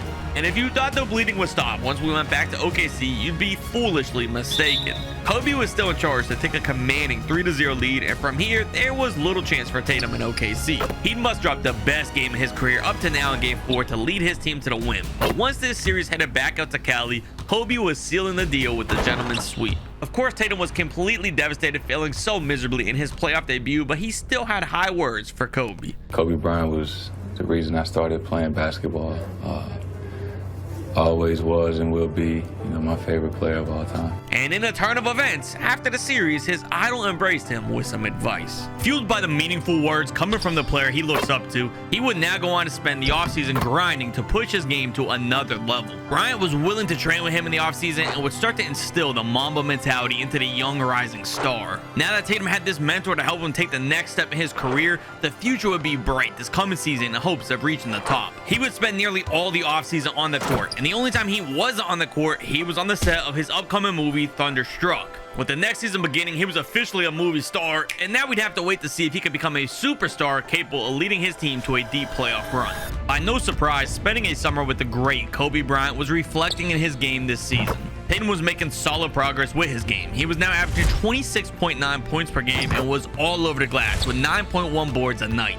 Things seemed to be finally turning around for our protagonist, and he was rewarded with the top seed in the West. With the postseason rolling around, Jason wasn't letting his foot off the gas. In the first round, he was up against the Houston Rockets, whose best player was Kevin Martin. This series meant a lot for Tatum after all the work he put in to try and finally find some success. But the intensity of the matchup didn't live up to the theatrics built around it. The Thunder were sweeping Houston, and finally, after 5 years in the NBA, Tatum was winning his first ever playoff series. Round 2, on the other hand, was sure to be a grittier matchup versus the Memphis Grizzlies. Memphis was known for their physical play, but it wasn't bothering Tatum. He was pushing past this adversity, but his real challenge was soon to come. Kobe Bean Bryant was waiting in the conference finals. After all the training in the offseason together, it now comes down to this: a conference finals matchup where only one player could come out on top to advance to the NBA finals. And as this thing tips off, it was sure to be a battle for the ages. Quickly, Tatum was making the first strike. He'd lead the way to set the tone with a Game 1 win in OKC, but then just as quickly, Kobe was retaliating in Game 2 with a strong showing and would tie this series back up. Games 3 and 4 out in Los Angeles would go about the same. The mentor and the mentee were clashing back and forth, and their teams seemed to be deadlocked completely. This series was frozen at a tie, but someone would have to take the lead. And with the pivotal Game 5 taking place in OKC, the answer was obvious. Much like he did a year ago, with his back to the wall, Tatum was having a career-defining performance to lead his team. He was mustering up a new top game of his career that would shadow the one from the year prior, and that massive performance was giving them the edge in the series. But with Kobe on the other end of the court, this was far from over. His entire offensive toolbox was in the spotlight in this season-deciding game, and with 30 seconds left and the game tied, we would witness greatness. Kobe Bryant pulls back. Kobe Bryant makes it. Following that shot, OKC would drop a play in the timeout to try to save this match. With this match on the line, the Thunder have a chance to take the lead tie, try to force overtime, maybe go to the finals. The Lakers are trying to force a Game 7. I don't know what they drew up in the timeout. It's looking like it might be Russell Westbrook. It might not be Tatum with the ball. Westbrook driving it in on Steve Blake. The spin move. He's trying to get into that paint. He's trying to force his way in. They kick it down low to Ibaka, who gets the dunk tied game. The Lakers now with a chance. Anything's possible with Kobe Bryant on the court. He's driving in. Kobe Bryant, he's got to shoot it. The pull-up at the buzzer. Oh, 0.3 left. Kobe, the Black Mamba. He's forcing a Game 7. in. That massive shot will go down as the dagger that killed the Thunder this year. Their morale in Game 7 was low after being devastated, and Kobe was continuing his dominance to close out this series. OKC and Tatum fought hard, but in the end, it was Kobe on his way to another finals, and it was Tatum facing scrutiny. That slow processing level for Jason Tatum, that indecisiveness, let me know that he wasn't ready for this stage. Now, you can say legs, you can say tired, but there was something that's missing from him going next level. Tatum was seconds away from a finals trip, but it wasn't enough, and things were only getting worse. One of their big three was being shipped out to Houston, and while Kevin Martin was a decent role player in return, he wasn't James Harden. Tatum and Westbrook were still getting their team to a top record, but come the playoffs, the hit they took to their chemistry was looking like it would be their downfall. They were matched up against the Denver Nuggets in round 2, who had a young athletic team playing hard for each other. And even though they'd be on Shaq than a fool, JaVale McGee, he thinks he's a point guard, but he's more like Tragic Bronson. They were still favorites to win this series. Harden was a major part of this team's bench scoring, and now without him, they desperately missed that spark. Denver was running away with this one, and the narrative around OKC making a mistake trading Harden was seeming to be true. They took a big step back with an eye on the future at the expense of this year. I don't get it. But with that criticism comes the opportunity to prove the doubters wrong, and in the 2014 season, Tatum was out to do just that. He was responding to the adversity after losing Harden, and he would take on a scoring load of losing their sixth man. Up to now, Tatum hasn't exactly lived up to the accomplishments of Durant, but now he will finally match one of the achievements KD is known for. After scoring a career-high points per game, he was finally being titled the NBA's scoring leader that up to this point, KD had done 4 times in our reality. Although now in the postseason, he had a chance to do even better than KD because he was completely storming through the Western Conference. The first round was against New Orleans, and Tatum was shutting down their hopes this year, with a young Davis being bounced in a sweep. In the second round, they were facing the Clippers, and this series was all rust. Westbrook's scoring was destructive, and Los Angeles couldn't keep up. In the end, Tatum's current teammate was helping take out a player who Jason would be teaming up with a few years from now. However, now Tatum's focus was the conference finals and overcoming the Spurs. While Tatum hasn't had as many notable accomplishments as KD up to now, he was about to do something Durant couldn't. He was taking the lead of the Thunder in the face of the highly experienced Spurs, and he was going on to win the series that Durant lost in real life. This would knock Kawhi and Tim Duncan out of the playoffs, and finally, Tatum was winning his conference to get into the finals. For the first time ever, the Sooner State will host a championship in one of the 4 major professional U.S. team sports. Oklahoma City absolutely ready for its moment in the spotlight. Chesapeake Energy Arena, thunderstruck in a sea of blue and white. Some of the most passionate and loyal fans in sports are packed in, ready for Game 1 of the NBA Finals. And now the question was, how would Tatum respond now that he's in the finals? Well, the answer was becoming clear a lot faster than you would think. The Heat were scorching hot, and they weren't just taking Game 1 on the road. They'd go on to rip the souls out of OKC fans with another win in Game 2, and back in Miami for Game 3, they were taking this one to be 1 win away from a ring. It looked bad, but Tatum worked too hard to go out like this. Just like we've seen in the past, in the face of defeat and the risk of elimination, Tatum was elevating his game to its best. He was taking his game by game to try to fight back into it, and the first game was here in Miami with the series now 3-1. With Game 5 returning to OKC, Tatum was continuing to fight back into this series. He and Westbrook were outscoring the Miami Big Three, and it was starting to look like they could actually pull this off. After the Game 5 win, the media was starting to debate whether or not OKC could be making history. That debate was short-lived though, because again, Tatum found himself in a close Game 6, but this time his season was on the line. Tatum finds himself in another close Game 6. Last time was against Kobe and the Lakers, but this time he's down 3-2 in the series. So if he loses here, the season is actually over. And I don't even see Tatum on the court. Russell Westbrook has the ball now. Russ driving it in versus Mario Chalmers. He kicks it around to Ibaka. Where is Tatum? Hasheem Thabeet is out here, but no Tatum. Russ with it. Mario Chalmers guarding him. Down by 3. You have to score here, Russ. Russ in the post versus Chalmers. The double from Lebron. Oh my God. What is that? Whoa! Steve Adams, but he misses as well. Oh my God. They just subbed Tatum in, so he wasn't even fouled out. I don't know why he wasn't on the court. They took a timeout. They didn't have him on the court for that possession. I think this is over, man.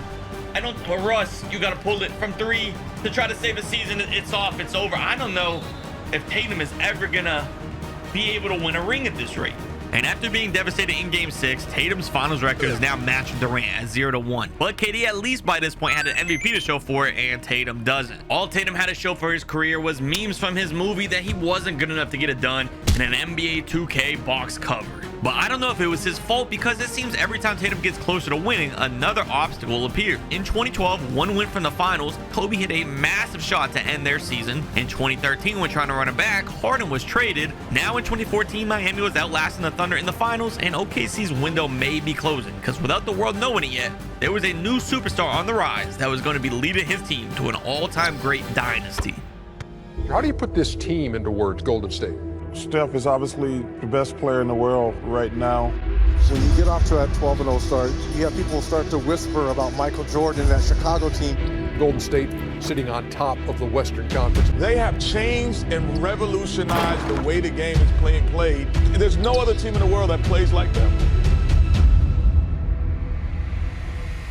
Overnight, the world stopped talking about Jason Tatum, and everybody was talking about Steph Curry and the Warriors. They were in a class above every other team in the league come 2015, and they'd be running into OKC in the playoffs. This series by no means was going to be stopping the run the Warriors were on. They were manhandling OKC, and they were going all the way to win a ring. And again, in 2016, the Thunder and the Warriors would meet once more. This is where we all know Durant blew a 3-1 lead, and things weren't much better for Jason Tatum, who was falling to the Warriors after 6, and it seemed like Tatum was sick of falling short. Well, I'm viewing it as the weakest move I've ever seen from a superstar. Plain and simple. That's just how I look at it.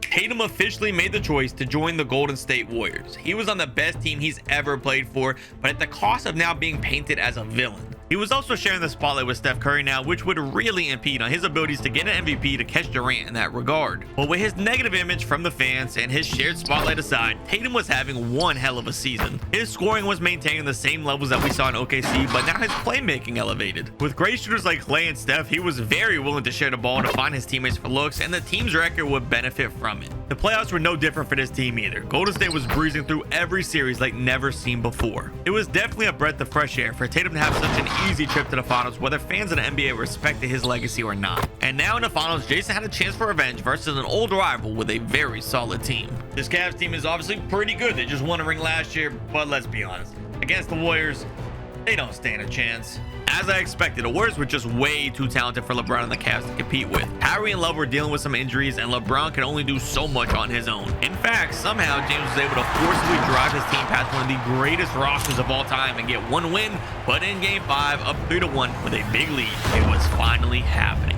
At long last, Jason Tatum was winning a ring after years of criticism and shortcomings with OKC. Some may hate on him for leaving the Thunder, but it was paying off already with a ring, even if the media was bashing his legacy. I try to tell y'all, all these bus riders, they don't mean nothing to me.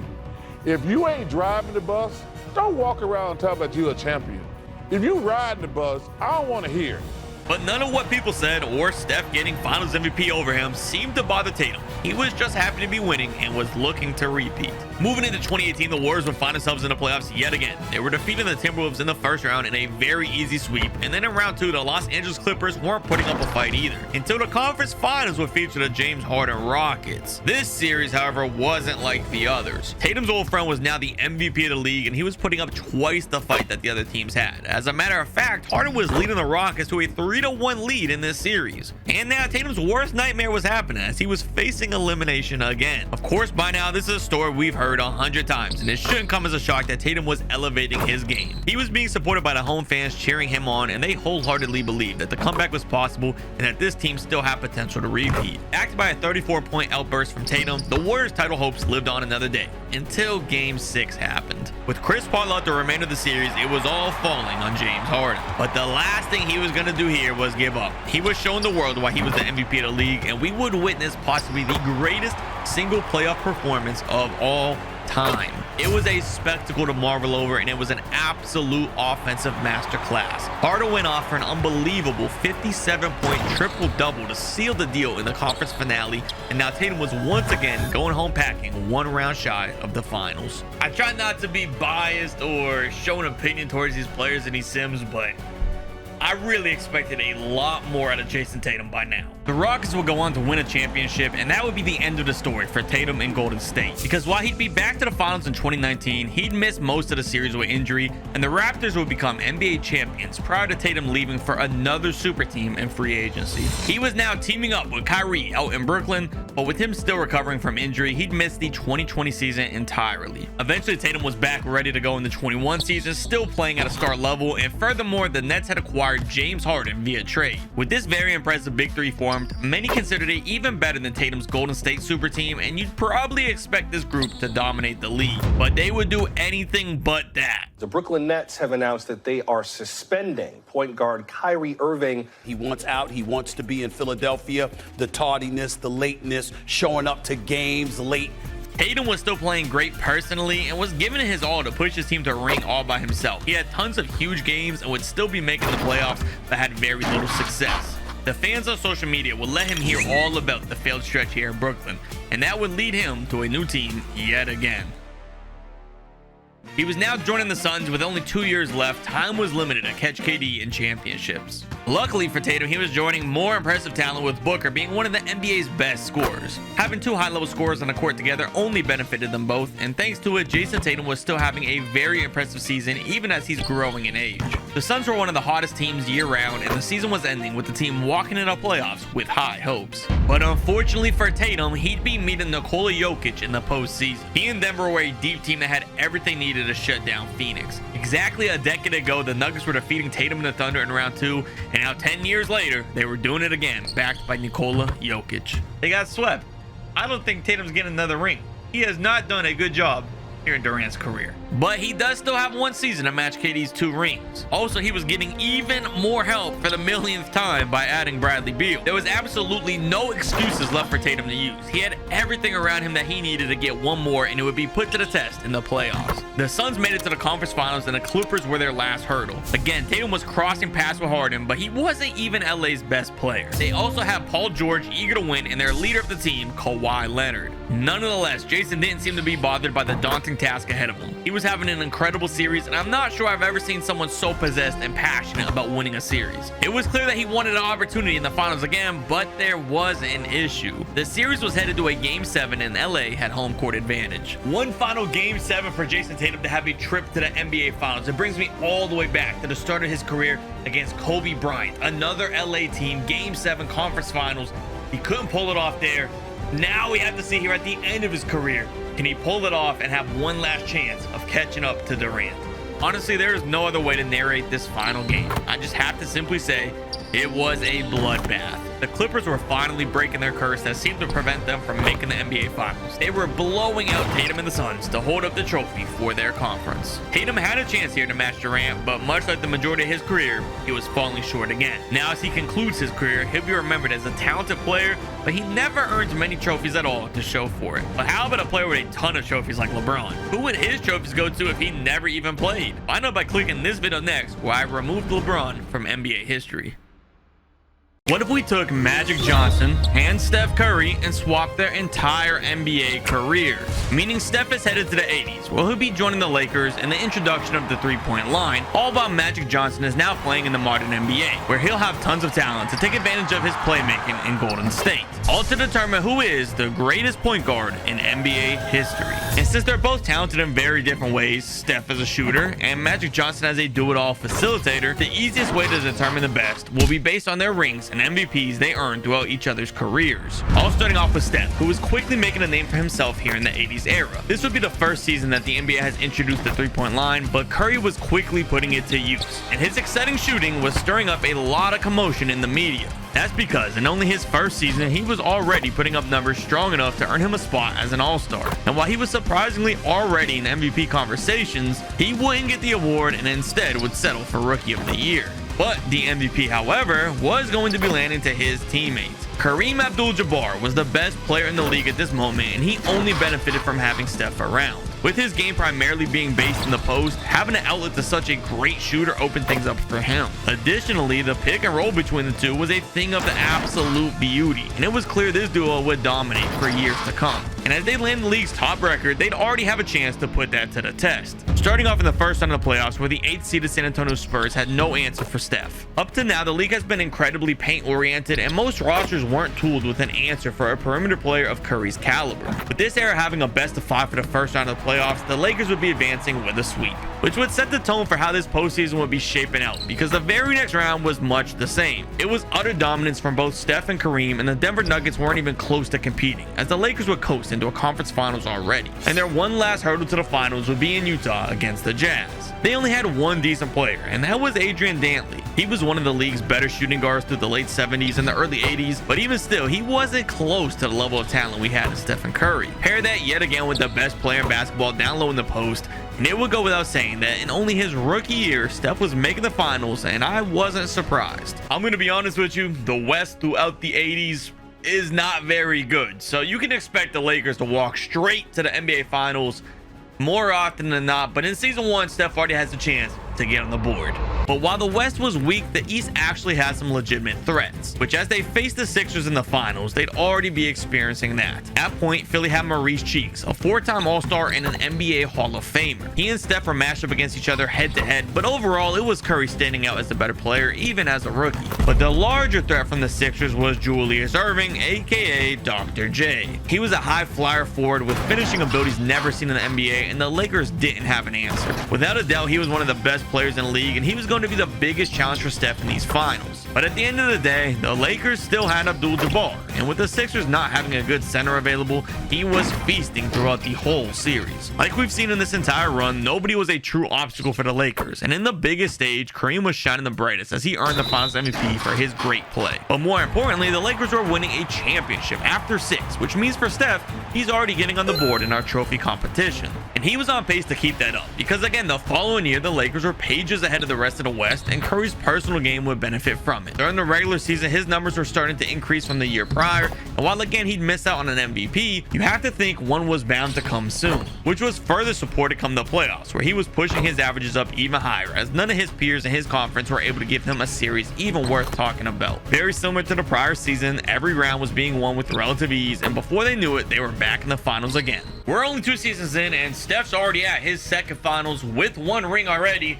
Magic Johnson hasn't even started yet. This could get ugly real quick. But don't worry too much about Magic, because one day he'll be on some insane super teams, and besides, Curry hasn't won just yet. And with his opponent being the Boston Celtics, I wasn't exactly sure that he would. Not only did they have rookie Kevin McHale, but they had an elite center Robert Parrish, and most importantly, they had Larry Bird, Magic's would-be largest rival. He was also named the MVP of the NBA during the regular season, taking away any hope for a Steph trophy. And in front of the hometown Boston fans, he was putting on a show and proving to Steph exactly why the award went to him. The Lakers may have had the best duo on ball, but they had zero answer for Larry, who was leading his team to a strong start in the series. And as this thing heads out west to Los Angeles, the same issues were glaring. While Kareem was still providing an exceptional level of play against Robert Parrish, it wouldn't be as effective as we've seen up to now. This led to a lot of opportunities for fast breaks, and Boston was taking advantage. But with his back against the wall, down 2-0, our star would step up in the biggest way. Steph was claiming full control over the Game 3 matchup, and his shooting would work wonders as he was taking upon himself to win the scoring battle and keep his team within reach. In the end, Curry had just enough to will his team to the win, but it may have been for nothing, because the Celtics were responding instantly in the next match with a masterclass performance from the young Larry Bird. He was doing it all in the court on both ends and was taking a very strong 3-1 lead.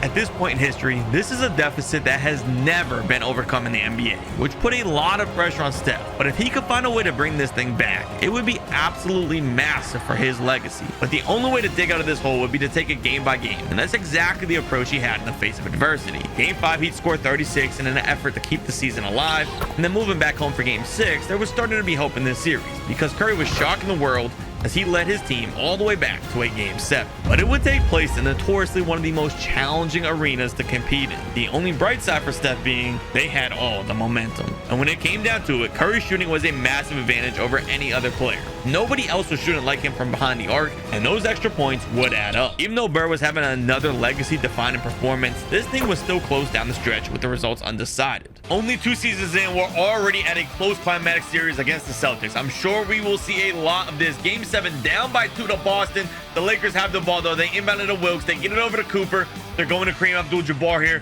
Robert Parrish on him. Steph trying to get the ball now. He has it. The ISO, nowhere to go. The paint is crowded. Throws it down low to Cooper. Kareem, his hook is off. A little late. He gets fouled. Free throw number 1 with the game on the line. He misses. That's a huge miss for sure. He can still get the game within 1 though if he hits this second free throw. About 30 seconds left on the clock. Kareem, free throw number 2 is good. He gets it within 1. I imagine they're going to foul. You want to try to deny that ball from Larry Bird here. You want to force someone else to hit these free throws in the clutch. They get it inbounded at Henderson. They're not going to foul. They're just playing defense here. Larry Bird with it. He's driving it in, wasting some clock. I imagine they're going to burn the rest of this clock here. Larry Bird at the top.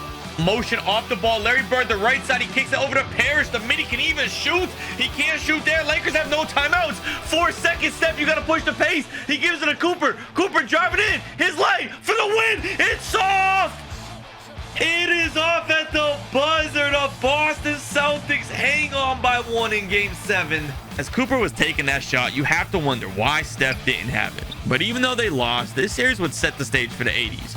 But before we get into that, let's head to 2010. Magic was kicking off his rookie year in the blue and yellow as a member of the Golden State Warriors. A lot like Steph, his game was quickly meshing with this era of ball, and you could even argue his game was translating better than Curry so far, because the stats he put up as a first-year player were borderline unbelievable. With his skill set, he was averaging nearly a triple-double and was doing everything on the court for his team, whether it be scoring the basketball, dishing out assists to get teammates involved, or simply pulling down rebounds and pushing the pace. No matter what it was, the comparisons he was generating were certainly setting high expectations for his career. But the only problem was his supporting cast didn't offer someone of Kareem's caliber like Steph has. Golden State's roster as a whole was lacking, and it would unsurprisingly fall very short of those expectations. Over his first few seasons in the NBA, other teams were treating the matches like free wins, because more often than not, they were. Magic's career was starting off far worse than Curry's, with his first few seasons resulting in missed playoffs or being bounced very early. With no trophies to show in his first 3 years, it was clear he needed some help, and that help was on the way. Out of Washington State University, number 11, Klay Thompson. In 2013, Klay Thompson was in his second year and was beginning to break out as an elite 3-and-D player. This was absolutely massive for Magic, as he now had a player he could kick the rock to and knew he consistently knocked down the shot. But it wasn't only his playmaking that got a boost thanks to Klay's evolution, but his scoring expanded as well with the added spacing from number 11. With a legit running mate by his side now, not only were the Warriors getting their best record so far, but Johnson was having his best season so far, and with that said, it was enough for him to earn an MVP. With Curry sharing the ball with Kareem, I did expect Magic Johnson to get the first MVP in the simulation, but I did not expect him to get it this quickly. But you really cannot deny it from him. 25 points a game, 7.5 boards, 10 assists a night. He's getting into playoffs. Hopefully he can start doing some winning though, because he has yet to win a single playoff series. And luckily for him, the first round of the playoffs this year had a great matchup against a significantly smaller guard in CP3. This meant that Magic was going to completely destroy him down low in the post, or at least you'd think that would happen. Instead, the more experienced Lob City Clippers were dunking their way through each game, and before I could barely blink, the series was over. I'm honestly at a loss for words. Magic Johnson's putting up great numbers the past couple seasons, even got an MVP, but is not leading to any team success. I think the lack of shooting is a huge problem, and it's causing a lot of struggle. But Steph Curry, on the other hand, is doing anything but struggling. Because if we go back to the 80s, Steph isn't winning any MVPs yet, but he was gonna be winning some more rings. In 1982, he would have a rematch with the Sixers, who had relatively the same roster as before. This time though, Steph has vastly improved since their first finals matchup, and while Kareem led the charge in 1980, it was now Steph leading the charge here. His finals averages were through the roof and were far ahead of the averages he had put up during the regular season. This big jump in his game would be a major outcome in this series, as the Lakers end up sweeping the 76ers this time around to earn another ring, which extends Steph's lead in this competition. And with the 1983 season fully underway, Steph was going to be starting to run away with this thing. I don't know how else to put it other than to say the season he was having this year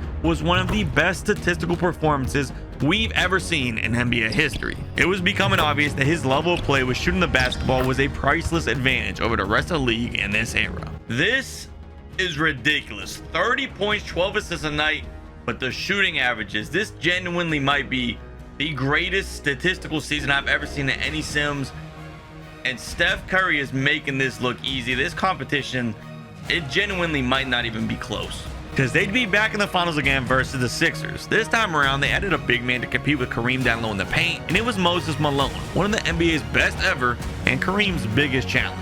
In real life, the finals would feature this exact same matchup, and them signing Malone was apparently the missing piece of the puzzle, because they would end up sweeping Magic and the Lakers this year. But now with Steph swapped out for Johnson, things would be very different, with Curry averaging over 30 points per night and shooting even more efficiently than he did in the regular season. With the way these finals were going, it was becoming obvious that this era was Steph's for the taking. He was fitting in just fine, and history was completely rewritten. The Lakers weren't just winning against Philly, but they ended up sweeping them in this reality. All led by the finals MVP, Steph Curry, as he adds another ring to his resume, and there was no signs of the winning stopping, because the next several finals in a row would all feature Steph against the same opponent over and over again. This is why I don't like to do Sims in the 80s. There's only like 3 good teams, so you see the same teams over and over, very repetitive. But there have been a lot of comments asking for some Sims in these other eras, so here you go.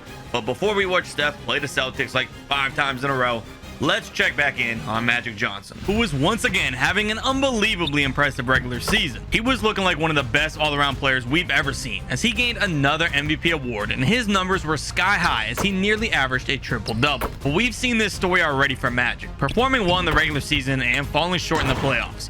But with the top record, this year could be different. However, round 1 was looking to be a scare, because the gritty Grizzlies in game 1 were firing on all cylinders, and led by their big man Marc Gasol, were still in the first game on the road.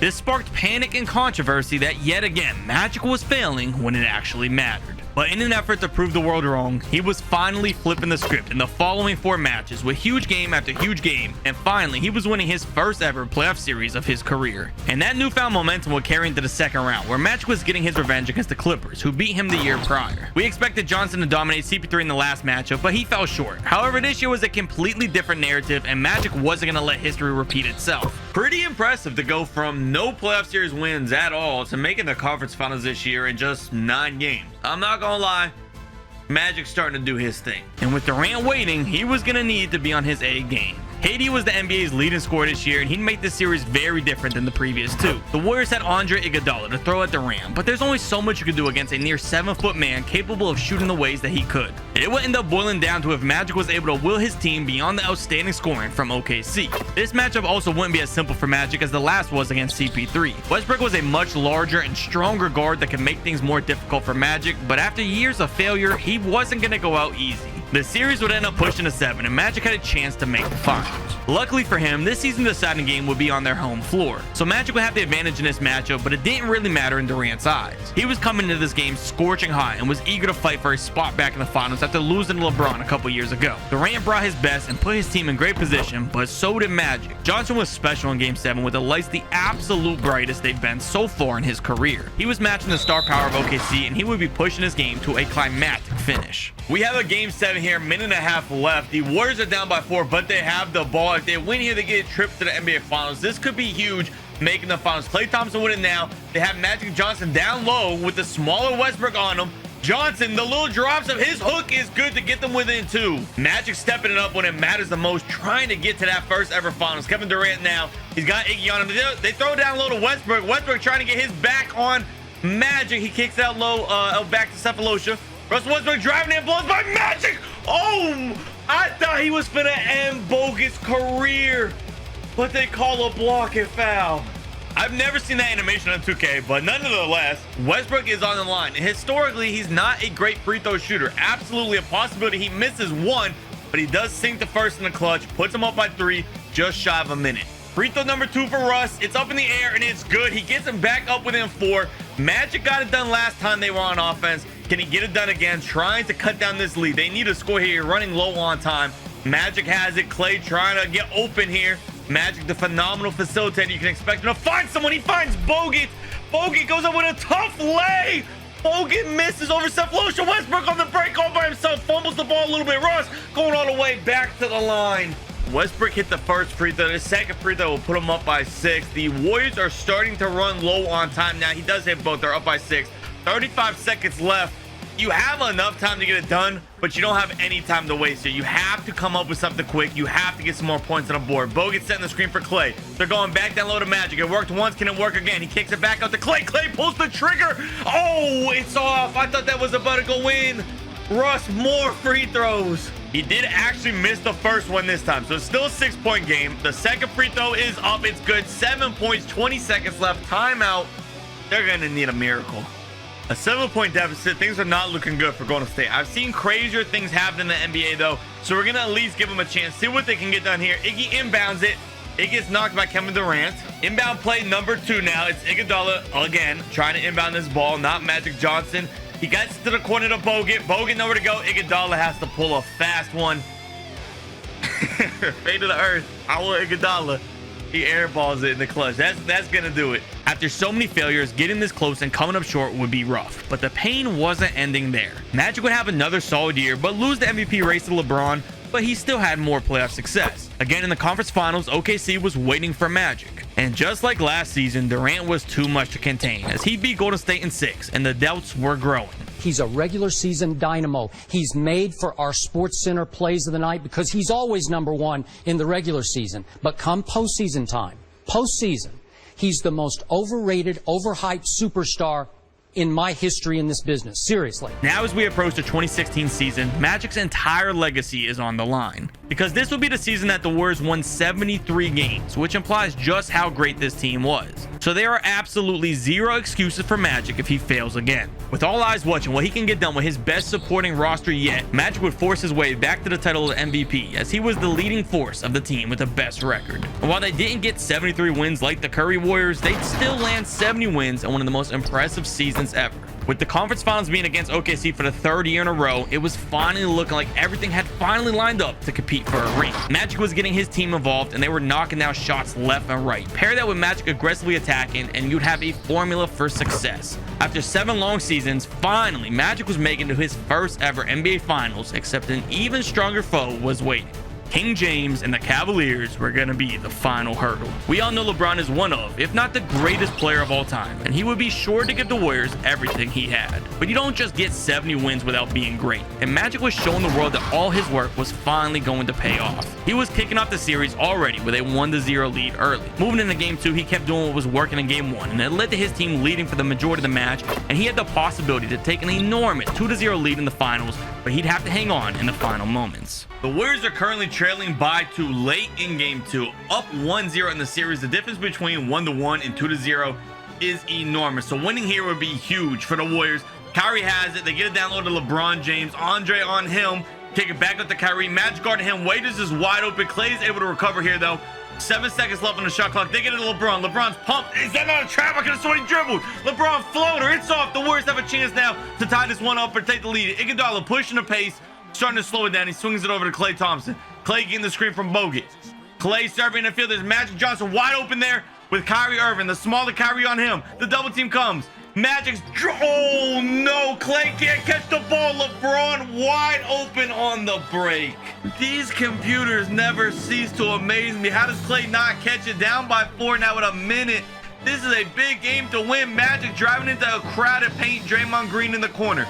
They swing it back out to Magic Johnson. You have to attack Kyrie. He's too small. The little spin. Klay, open. That's got to be good for 3. 1-point game now. Cleveland up by 1. You get a stop here. You are in fantastic position. What a shot from Klay Thompson. What a pass from Magic. Kyrie gets it down low to LeBron. Driving it in on Andre Iguodala. Down low in the paint. Waiters is open. And he matches Klay's 3. Warriors timeout. The Warriors are now down by 4 after a, quite honestly, possibly a dagger from Dion Waiters there. Put Cleveland back up after Klay's huge shot. Magic Johnson has it now. Driving on Irving. Had a wide open lane. Opts for the mini. What are they doing, man? What are they doing? LeBron did split the free throws, but it's still a 5-point game with 22 seconds left. I don't think Golden State has a chance here. I think that this series is going to be 1-1, but maybe they can prove me wrong. Klay, the little pull-up fade away from deep. He gets it in. 2-point game. Hold on. If you can either get a steal here or make them split the free throws, you don't want Kyrie shooting them, though. Kyrie hit both free throws. I feel like you should have let LeBron get the ball there. He might have missed one, but Klay Thompson is coming up huge here in these final moments, and he's open again in the corner. Klay, he pulls it. Quick trigger. I thought he was going to make it. LeBron hit both the free throws. No timeouts left. I don't think it's possible now. I think they ran out of the last hope. Draymond Green, Clay, another miracle three. That was off. The series is going 1-1. What a disappointing loss for the Warriors.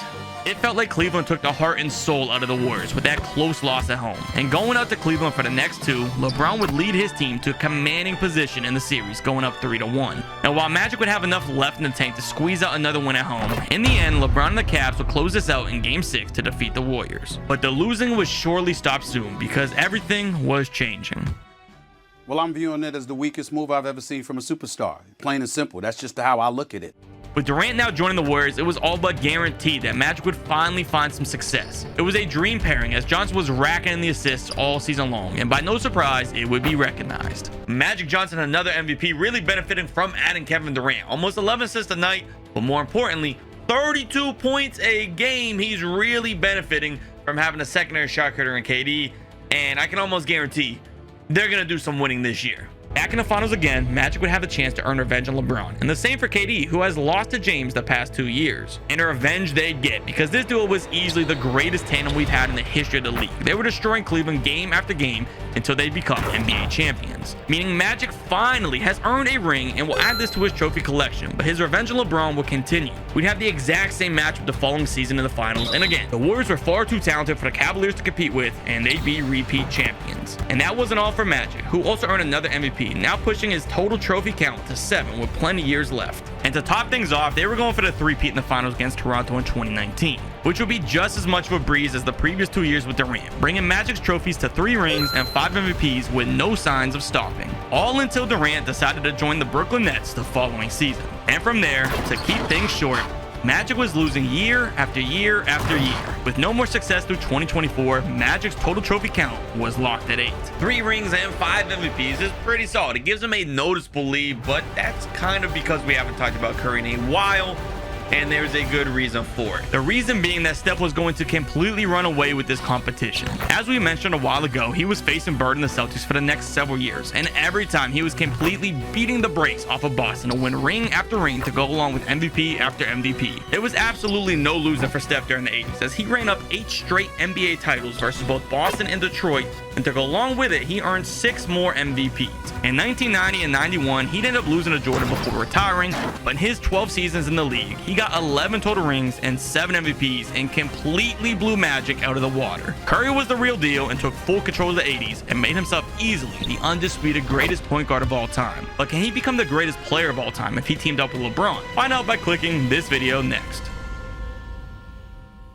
Many consider Michael Jordan to be the greatest basketball player of all time. He established his popularity on his extreme athleticism, and now in 2024, Anthony Edwards is doing the same as he begins drawing comparisons to the GOAT. That's why Michael says, I see some similarities. Yeah, right. That's why I said yesterday, similarities. So today we're playing out Jordan's career, but seeing if Anthony Edwards can live up to his legacy. In order to do so, he'll have to win 6 championships just like Mike to justify the comparisons. But for now, we're nowhere near close to that level, as Edwards' career is just now starting in 1985. Practically instantly, Edwards was already fitting into this more physical era with little to no issues whatsoever. When Mike entered the league, he was skinny and it was a major hurdle for him. Ant, on the other hand, was coming into the league already relatively built. This extra size was making a world of difference for him while attacking the paint. But make no mistake, his game was much more polished than just finishing. He already showed promise around the mid-range area and from deep. This was a major factor in him averaging 23.9 points per game in his debut season, and while his scoring was already noteworthy,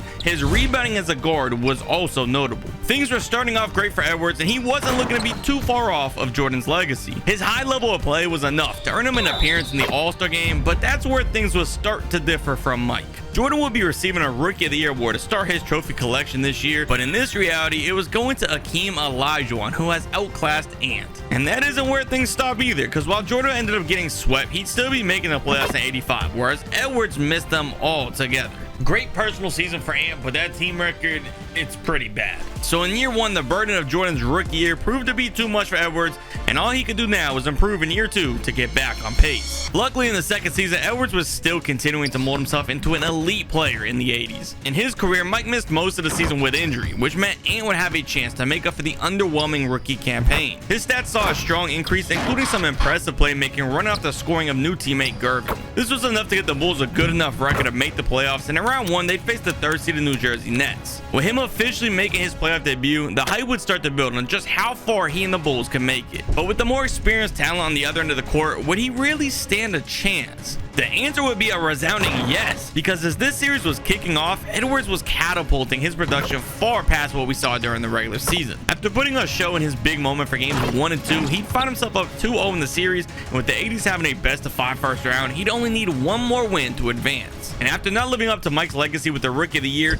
he was now in turn already doing something Mike never did. He'd be going on to advance past this round and officially won a playoff series without Pippen. The next round would end up being a bloodbath versus the Milwaukee Bucks in a sweep, but Ant's head should be held high walking out of this season. As we know, one of Mike's faults in the GOAT debate is never winning without Pippen. Now that narrative was changing here with Edwards, but the question was, for how long? Because in the very next season, Ant was finding himself still playing at a high level, but after losing his best teammate Gervin, his team struggles would continue. His teammates just weren't good enough to compete with the elites in the East like Boston. And even though he was able to win a round in '86, he was again looking to fail in comparison to Jordan.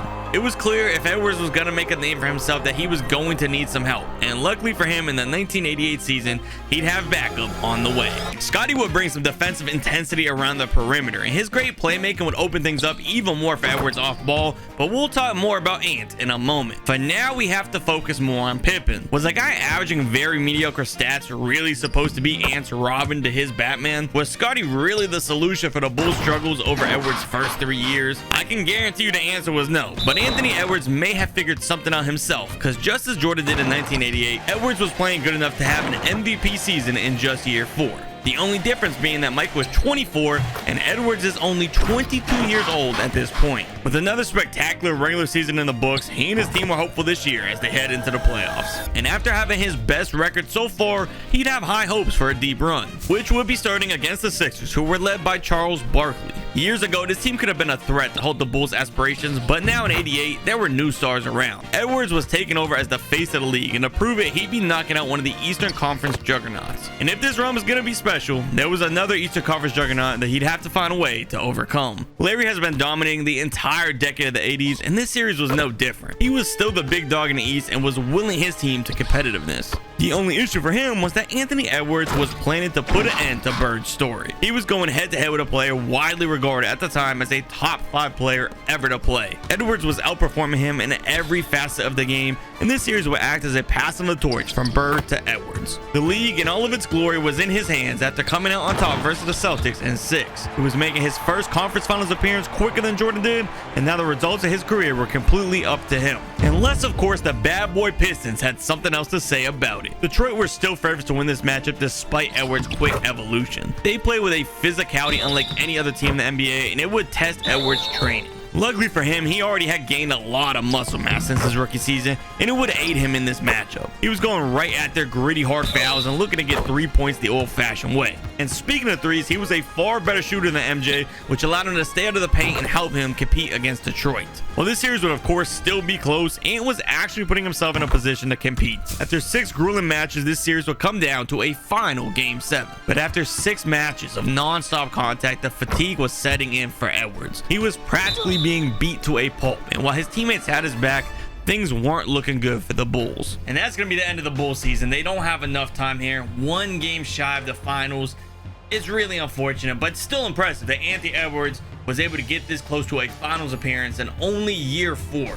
The loss would leave Edwards disappointed, and I hate to say it, but this certainly won't be the last that he's seeing the Pistons. The next 2 seasons, he'd face them yet again in round 3 as his last hurdle for the NBA Finals. These matches would be close, with the 1990 season even going to Game 7 yet again, and once more it would be the Pistons celebrating the victory. But the 1989 season would be different. Edwards was on an absolute tear. There really was no telling what it was, but nothing Detroit threw at him was slowing him down in the slightest. He was crushing their highly regarded defense defense and he'd be celebrating the entire way. Because he earned the right to do so. He was dismantling this Pistons mini dynasty of the late 80s and he was getting the job done. He and Chicago were making it to the NBA Finals in '89. Of course, we know Mike didn't make his first finals until 1991 where he won his first ring. So now Ant has a huge chance of getting an edge on Mike by winning a ring first as he faces the Denver Nuggets. Somehow Alex English beat the Lakers to get to the finals. If Edwards wins, I can already see in the future people calling this a fraudulent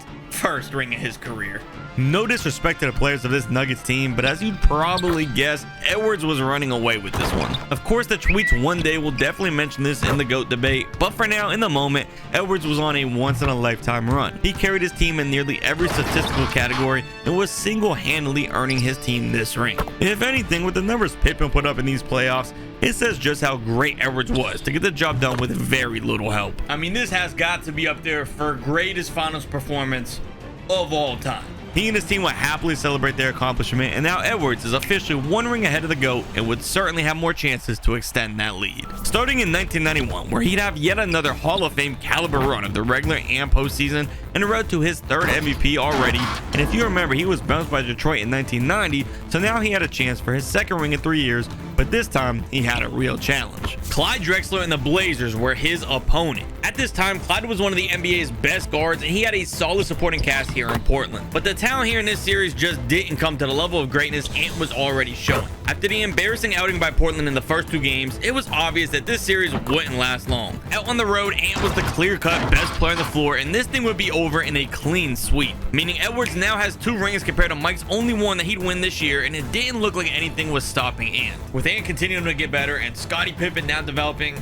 I really do not see anyone stopping this team. And it looked like I was absolutely right, because the next season Chicago was earning the top record in the league and they were barreling through the competition in the playoffs. They'd eventually make it to the finals and have a rematch with the Blazers, but first we have to emphasize the season Ant just had. Edwards now has 4 MVPs, which is crazy to have that many already. Nothing too crazy with his stats, but his efficiency, almost 60% from the field, is just absolutely outrageous. With Edwards playing at that high of a level, it was by no surprise that once again he'd be stomping all over Portland. This time around, Drexler was able to help his team get 1 win on the road, but by the end of it, Edwards was still winning his 3rd championship with this repeat to continue his lead over MJ, with an opportunity to close out this stretch with a 3-peat prior to retiring. With another trip to the finals on the horizon, a 3-peat looked very realistic. Chicago was having no issues yet again defeating the teams in their way in the Eastern Conference, and as they get ready for their matchup against Houston, the hype was real around the possible 3-peat and the forming of a dynasty here in Chicago. However, that hype may be at risk because this was the most challenging matchup yet for Chicago. Hakeem Olajuwon was the real deal and without a doubt the best center in the league here in the 90s. Chicago's bigs were doing a decent job of slowing him down, but the size and his dominance down low was a major scare for Chicago. They were finding themselves down for the first time in half a decade, and this was a huge issue for Ant. As we all know, Mike went his entire career without losing in the finals, so now the stakes were high for Edwards, who was at risk of having a loss in his legacy. And while Ant was doing a great job trying to keep his team competitive in Game 6 for an attempt to force a Game 7, things still weren't looking good heading into the final moment.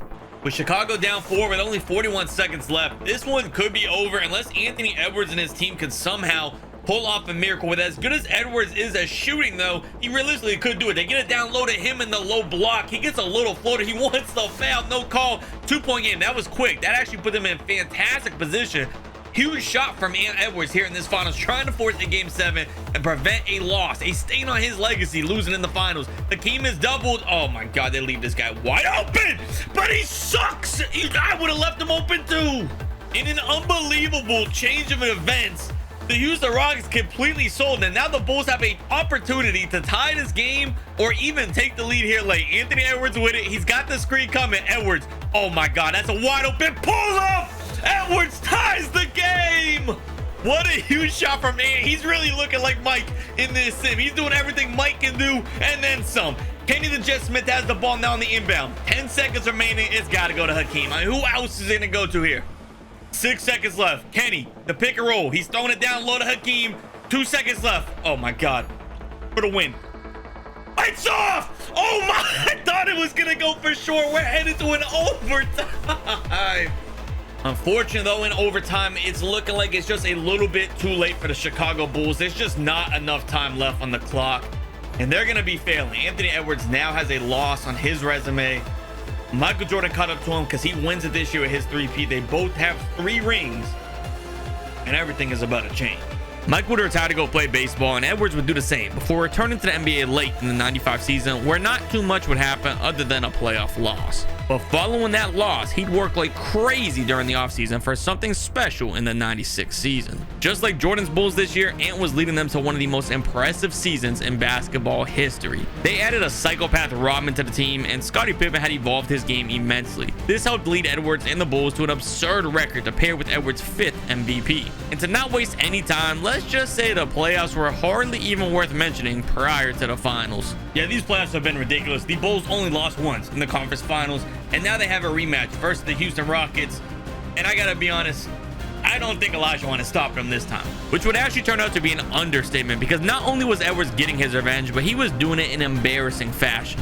With the extra help from his team, now Houston stood no chance, and the Bulls were cleaning this out in only 4 games. And their carnage wasn't ending there, because the following year, back in the finals again against the Jazz, was no different. Utah was good enough to end up getting 2 wins against Chicago, but they honestly didn't stand much of a chance to win at the end of the day. Ant was getting his 5th championship, and things were still all tied up with Mike, but Ant had 6 MVPs to Jordan's 5. And if we fast forward to Ant's time with the Wizards, it'll set the stage for our final year with the Bulls, because while he did end up making the playoffs, unlike Mike, they weren't going to be making it far, which meant now with 1 season left for Chicago, Ant had a chance to not only tie Mike in rings, but surpass him overall with MVPs. And all of that would come down to one final matchup with Utah. I was anticipating this matchup to be close with Rodman and Pippen both starting to get older. I thought I was going to be talking about an intense climatic Game 7, but that wasn't the case. Ant's career was concluding here in the finals, much like it started in his first finals. Nobody on that entire court could hold a candle to him. He was getting it done just like he has so many times, and would defeat Utah in a sweep, meaning now he has tied Mike in rings and even got 1 more MVP than Jordan, which leaves me wondering, would Ant have been considered the GOAT? I'm not sure, but I do know if you click this video next, you can get more than 90s to see how it would look if Jordan was removed from NBA history. Giannis Antetokounmpo has been one of the absolute best players in the modern NBA. His excellence has led to a lot of success, and even Shaq recognized his dominance. Oh, Shaq couldn't play today, but you're not paying attention. I am playing today. My name is Greek Freak. So today we're putting Shaq in Giannis' shoes to see if he can truly become the Greek Freak.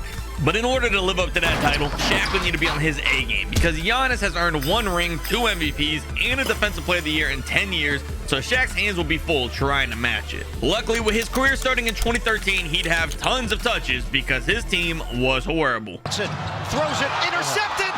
Knight, 2 seconds, 1 second. Oh, he missed it at the horn. With Brandon Knight being his best teammate, the ball was constantly in Shaq's hands. He was the only player worth getting any touches, and his stats were benefiting from it. As a rookie, he averaged 22.4 points per game and was snagging 11.1 boards a night to lead all rooks. Quickly, his playstyle was being acclimated to the modern era of basketball, and it was a seamless fit. His dominance wasn't going unnoticed, and he would be doing something that Giannis couldn't. He was winning the Rookie of the Year honors, but unfortunately, his team didn't have the same success. A failed season mostly because of his teammates, of course, but he did better than Giannis, who only got 15 wins in his rookie year. And even though in 2015 his team didn't get any better at all, Shaq was certainly getting better himself by elevating his stats even further than the season before. It was clear just how great O'Neal would be in the current NBA, and his accolades were continuing to grow, because for the 2nd year in a row, he would be making an All-Star appearance, which was the first for any Bucks player over the past decade.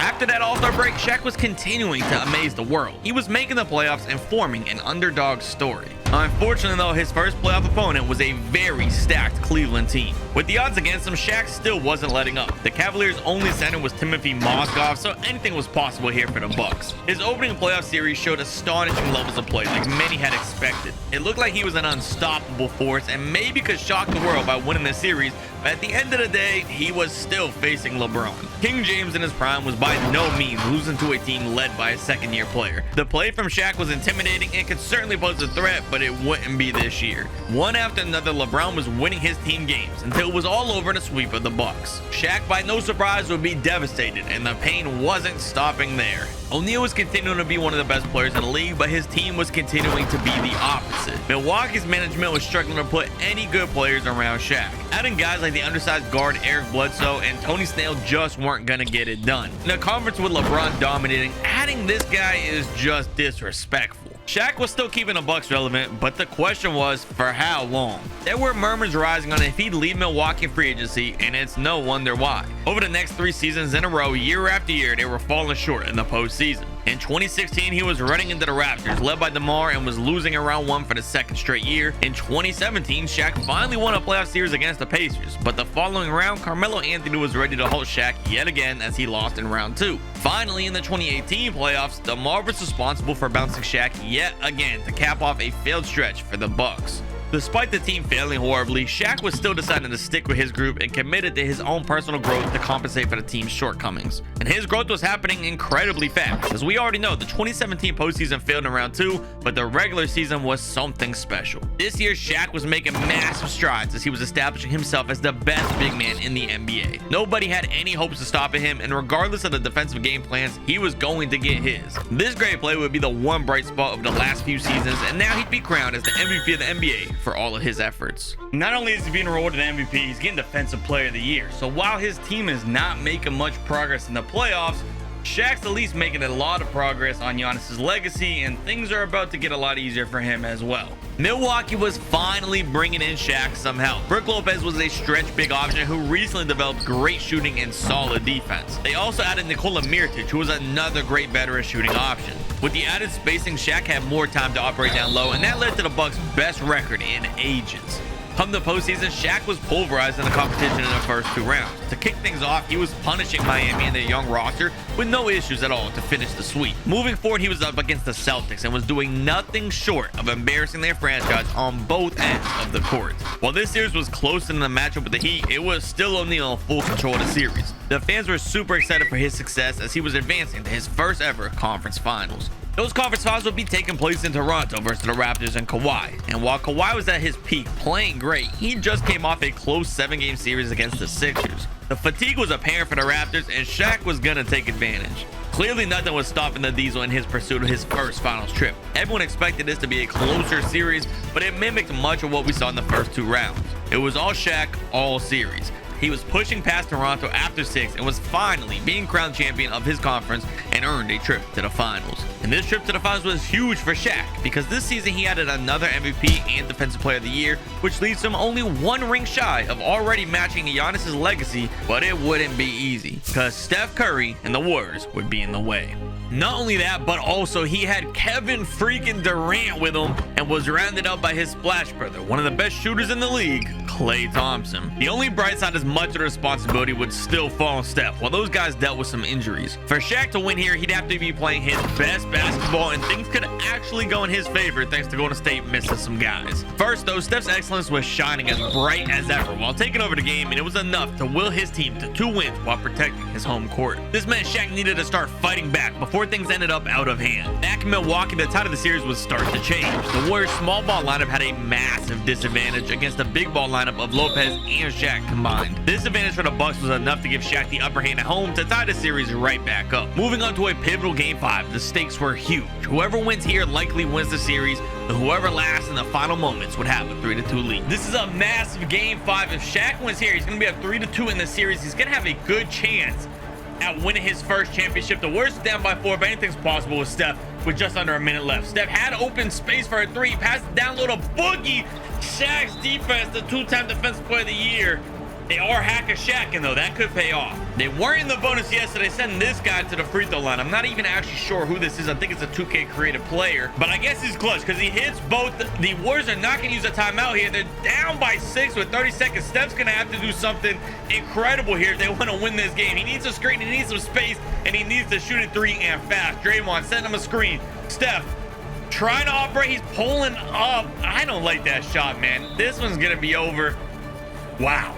Following that huge win on the road, now back in Milwaukee, things were up for grabs for Shaq. Of course, people will question if winning a ring here counts with Katie and Thompson being out, but respect it or not, it was going to be going into the history books. Already, Shaq was winning a ring versus the Warriors dynasty, and now he officially has surpassed Giannis' legacy with an extra Defensive Player of the Year. Crazy numbers for Shaq in the finals, 32.5 points per game, 13.5 rebounds, 3 blocks a night, and he has already officially passed Giannis in their legacies. And with 5 seasons left in this career swap, I guess we're just gonna have to see how much further than Giannis can Shaq go? And right away, the very next year, he found himself back in the playoffs again, making more advances past Giannis. Once more, he was awarded with both the MVP and Defensive Player of the Year, and by this point, the award selection just didn't even seem fair. Shaq kept winning them every season, but there isn't much you can do about it, because his level of play warranted it, and it was showing more than ever before in the playoffs, as he'd be making the finals again. However, this year's finals would be far more difficult, with LA having the size to match up with Milwaukee.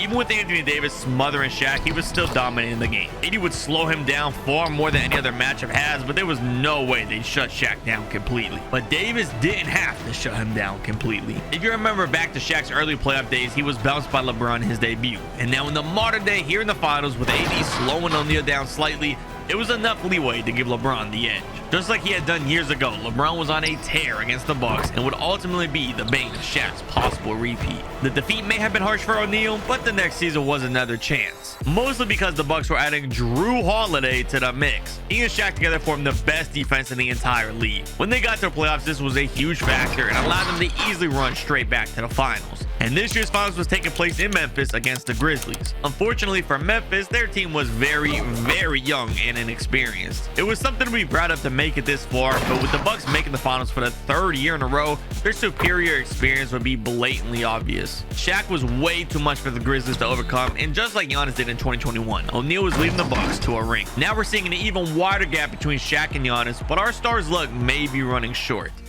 The next two seasons in a row, Shaq and Milwaukee were running into Boston in the playoffs, and while they would put up good fights, somehow things just wouldn't work out for them, and they'd lose to the Celtics in 22 and 23. To be quite honest, I don't know how the Celtics keep beating the Bucks. They don't have a great big man other than old ass Al Horford. So I don't know why Shaq's not dominating, but I guess they're losing to the Celtics those 2 years. But coming into 2024, this season that we're living in real life, Shaq's getting some serious help. As we all know, Damian Lillard will be moved to the Milwaukee Bucks this season, and it was certainly a special fit alongside Shaq. Their pick and rolls were nearly unstoppable, and it made this team favorites to win it all. Dame was by far the best talent Shaq has played with to date, and they were poised for a deep playoff run. They'd find themselves back to the Eastern Conference Finals yet again, where this time they were facing the Cleveland Cavaliers. The Cavs, though, may be the absolute worst matchup for Shaq, thanks to guys like Jared Allen and Evan Mobley running the paint. Shaq and Dame were performing well, but the rest of the team's effort and defense seemed to be lacking. It was reminiscent of the finals versus the Lakers, where the bigs were slowing down Shaq enough that the other players' offense was pushing their team ahead. Somehow, someway, Shaq and Dame found themselves down 3-2, and hopes were low with their season on the line. Down by 5 with 48 seconds left, unless the Bucks have a miracle in them, I think that Shaq's season is unfortunately about to be over. Dame is wasting a lot of time on the clock. He's making his move now. He's driving in. Evan Mobley, that's a really tough floater. He gets it to go to the three-point game. One stop. They might play the foul game because 2K AI is just ridiculous. If you get one stop, though, you have a chance. It doesn't look like they're playing the foul game. There is a full court press, though. There is Garland. Damian Lillard on him. If you get a stop here, you have a chance, but you have to get a defensive stop. I think that was an illegal screen. Jared Allen, and he fouls out. Here it is. What a mistake by Jared Allen to shove his shoulder like that. The Bucks actually have a chance. You're down by 3 here, 26 seconds. It's gotta be Dame time, right? No way you go for the 2. Lillard's gotta tie this game up. He has the ball now. I want to see him and Shaq in a pick and roll. That's the only thing that makes sense. There it is. Shaq, the screen. Lillard, he drives and draws the foul. He had an open midi. Lillard hit both his free throws. They ended up fouling Garland. I don't know how I feel about this. No timeouts left. If Garland hits both of these, I imagine he will. Fantastic free throw shooter. The Bucks are gonna have 15 seconds to get off a 3 to tie this game. I don't think you can go for a 2 at this point. Garland misses. Maybe you can go for a 2. Chris Middleton has the ball now. It's got to be Dame. It's got to be Shaq. Dame, he was low-key kind of open for a 3 there. Chris Middleton has a mismatch down low. No way. Chris Middleton in a moment like this, his lay is good. Chris Middleton in a moment like this. I don't know what it is with 2K24, but these guys make like every clutch shot. Cleveland coming out of a timeout. Can they secure the win? Can they seal the deal? Nowhere to go. Garland from fucking half court. It's over. Going to OT. And while regulation was exciting, overtime has been a blowout. The Cleveland Cavaliers, they're taking it. They're going home with it. I can't believe it. I really thought Shaq and Dame was a guaranteed ring to close this one out, but it wasn't. Cleveland was better. Despite falling short in the final year, Shaq still had a very successful tenure in Giannis' shoes as he surpassed his legacy. But what if I gave Tatum another all-time greats legacy?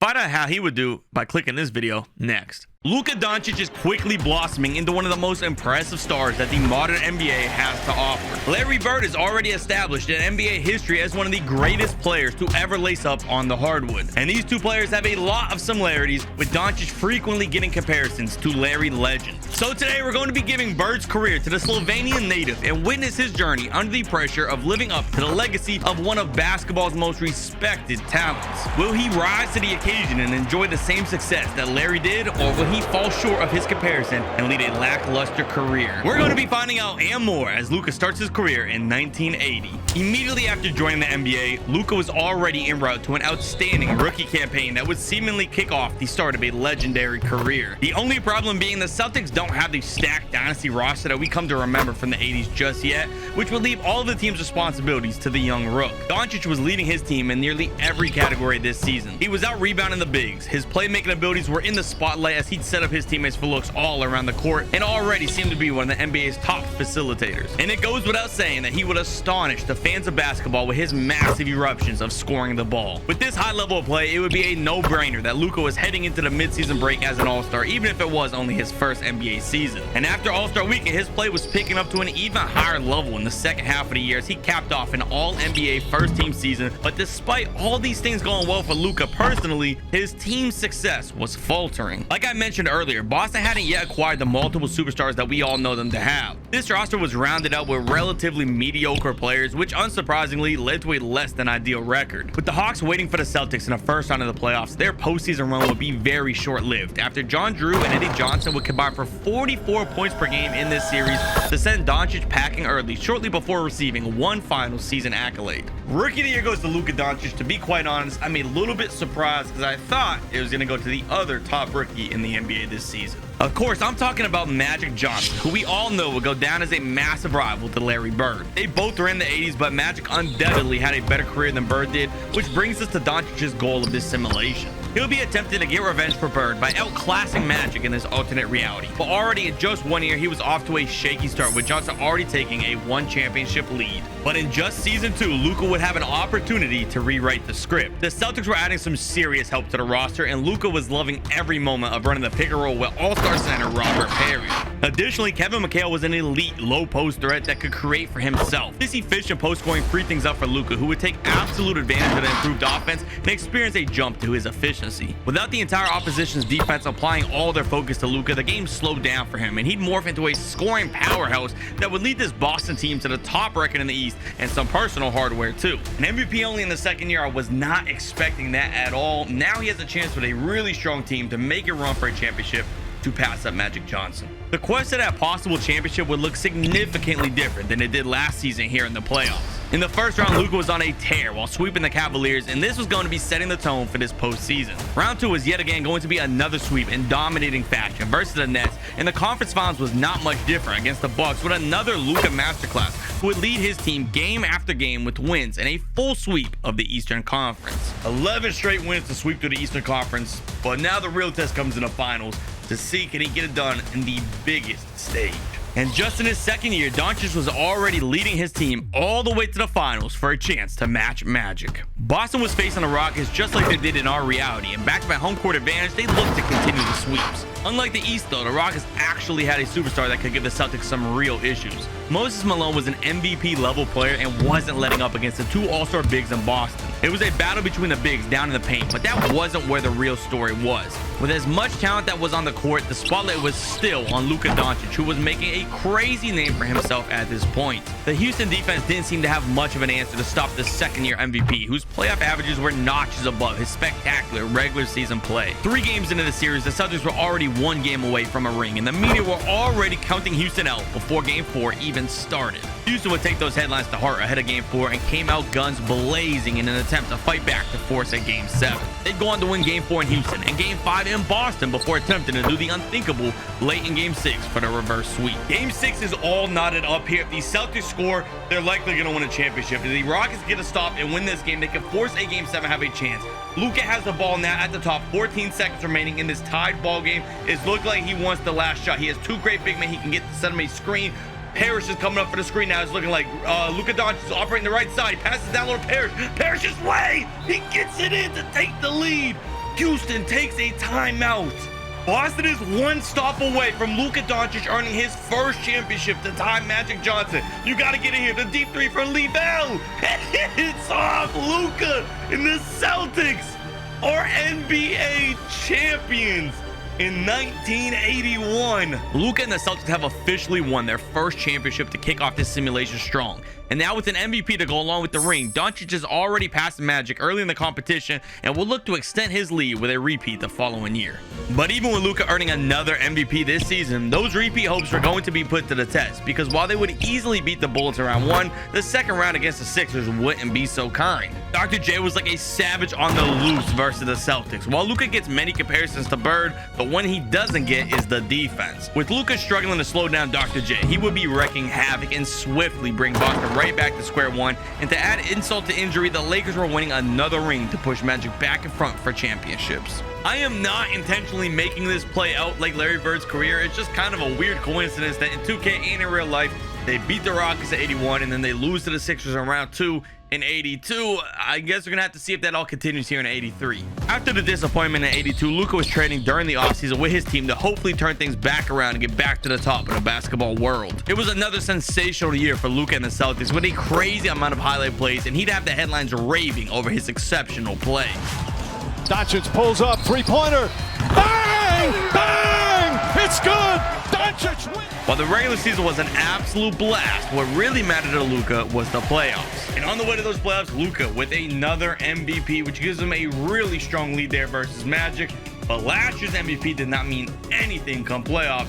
So let's see if the narrative's going to be different this year. The team would already make it further than last year's. They got into the conference finals for a rematch against Philly. But the Sixers got even better now as they added Moses Malone to the roster. Of course, Malone was eager to get revenge after the Celtics halted his run 2 years ago. And with him locked in, this would be a tough challenge for Luka. Boston would get a slight scare after losing the first game of the series at home. But following that loss, Luka wasn't playing any more games. He would be more involved as a scorer than as a facilitator for the remainder of the conference finals. And the impact of his scoring was evident in the score sheet, with Boston taking the next 4 games in a row, and they'd be celebrating their win on the way to the finals. And we'd officially have our first matchup with Magic. Of course, Magic wasn't alone though and was teamed up with the great Kareem. Parrish and McHale would have their hands full battling with Abdul-Jabbar, and while that was happening, Magic and Luka would also battle it out. They were the 2 best players in the NBA, and this would be the start of a rivalry for the ages. Games 1 through 4 of the series would bounce back and forth to each team and have things still completely deadlocked. Going into game 5, both teams knew this was the biggest match of the season, and likely whoever wins here would be winning a championship. Both Magic and Luka were in a head-to-head slugfest, matching each other almost like a mirror, but in the end, Luka had enough gas in the tank to push his team forward to the 3-2 lead. Now with all the momentum on the side of the Celtics, it would be their series to win, and with the opportunity to close this one out, Luka would lead his team to the promised land by sealing the deal and hoisting up the championship trophy versus a team he'd for sure be seeing plenty of. And with Boston and Los Angeles each having another incredible season, they'd be seeing each other sooner rather than later with a rematch the very following year. Los Angeles would have home court advantage this time, but it wasn't going to come into play this year because even though Magic was crowned the MVP this season, Luka and the Celtics were steamrolling past their rivals this time compared to the year prior. It only took 5 games before we'd be seeing Luka outclass his Lakers roster for the 2nd straight season. And again in 1985, we have another matchup, Celtics versus Lakers. We knew we would see a lot of this here in the 80s. 3 in a row is a little bit crazy though, but this rivalry is in full swing as these Celtics look to get 3 straight versus the Lakers. Again, Magic was the MVP of the league in 85 and was fully locked in to take out Luka this year. It seemed that after beating LA 2 times in a row, Boston may have become cocky, or maybe it was just that the Lakers are getting their opponent figured out. Regardless of what it was, this series wasn't looking great for the guys in green, who were finding themselves down 2-0 prior to heading back to their home court. With the fate of the series pending heading into Boston, it was essential that everyone brings their A game. Oddly enough, the daunting task of recovering from a 2-0 deficit didn't seem to faze Doncic whatsoever. He was calm and composed in this massive game 3 like it was any old regular season game. He was finishing this match with a very solid stat line, but more importantly, he got Boston back into the winning column. But they weren't back into the series just yet. After game 4 would roll around and Magic Johnson would regain control of the matchup to take a nearly insurmountable lead. Now the question would stand on whether or not Luka can respond to the adversity. Odds were incredibly against him, down 3-1. but can he come back? He would need to be playing at his absolute best, and that's exactly what we'd witness. He fought hard for this team to get back in the series, and all the buzz around sports media was about the upcoming Game 7. We'd have a tightly contested Game 7 without either side budging, and the score remaining close all the way through the game up into the final moments. We have a Game 7 all knotted up here. This could not be more any Hollywood-esque. Someone get Tarantino on the line. Let him know my prices for the cinematic finish to this finals. The Lakers have it now tied up. 13 seconds left on the shot clock. Coming out of a timeout. They throw it down low to Kareem Abdul-Jabbar in the paint. Parrish cannot get the block, and the Lakers are going up by 2. I thought that was great defense by Parrish, but it wasn't good enough for one of the all-time greats. But now Luka Doncic has an opportunity to either tie the game or possibly take the lead in these final moments. 12 seconds left. He's running down the clock. Is he gonna get a screen here? It's gonna be in Luka's hand wall right now. The Parrish the screen. Luka, the pull-up J. He's got space. He's got enough space to get it in. Lakers, no timeout from half court. Magic, the heave, it's off. We're headed to overtime. Luka delivers in the clutch. And with the Lakers down big here in overtime, this one is pretty much going to be over. Luka finishes with an even 50. Magic trying to get a miracle here.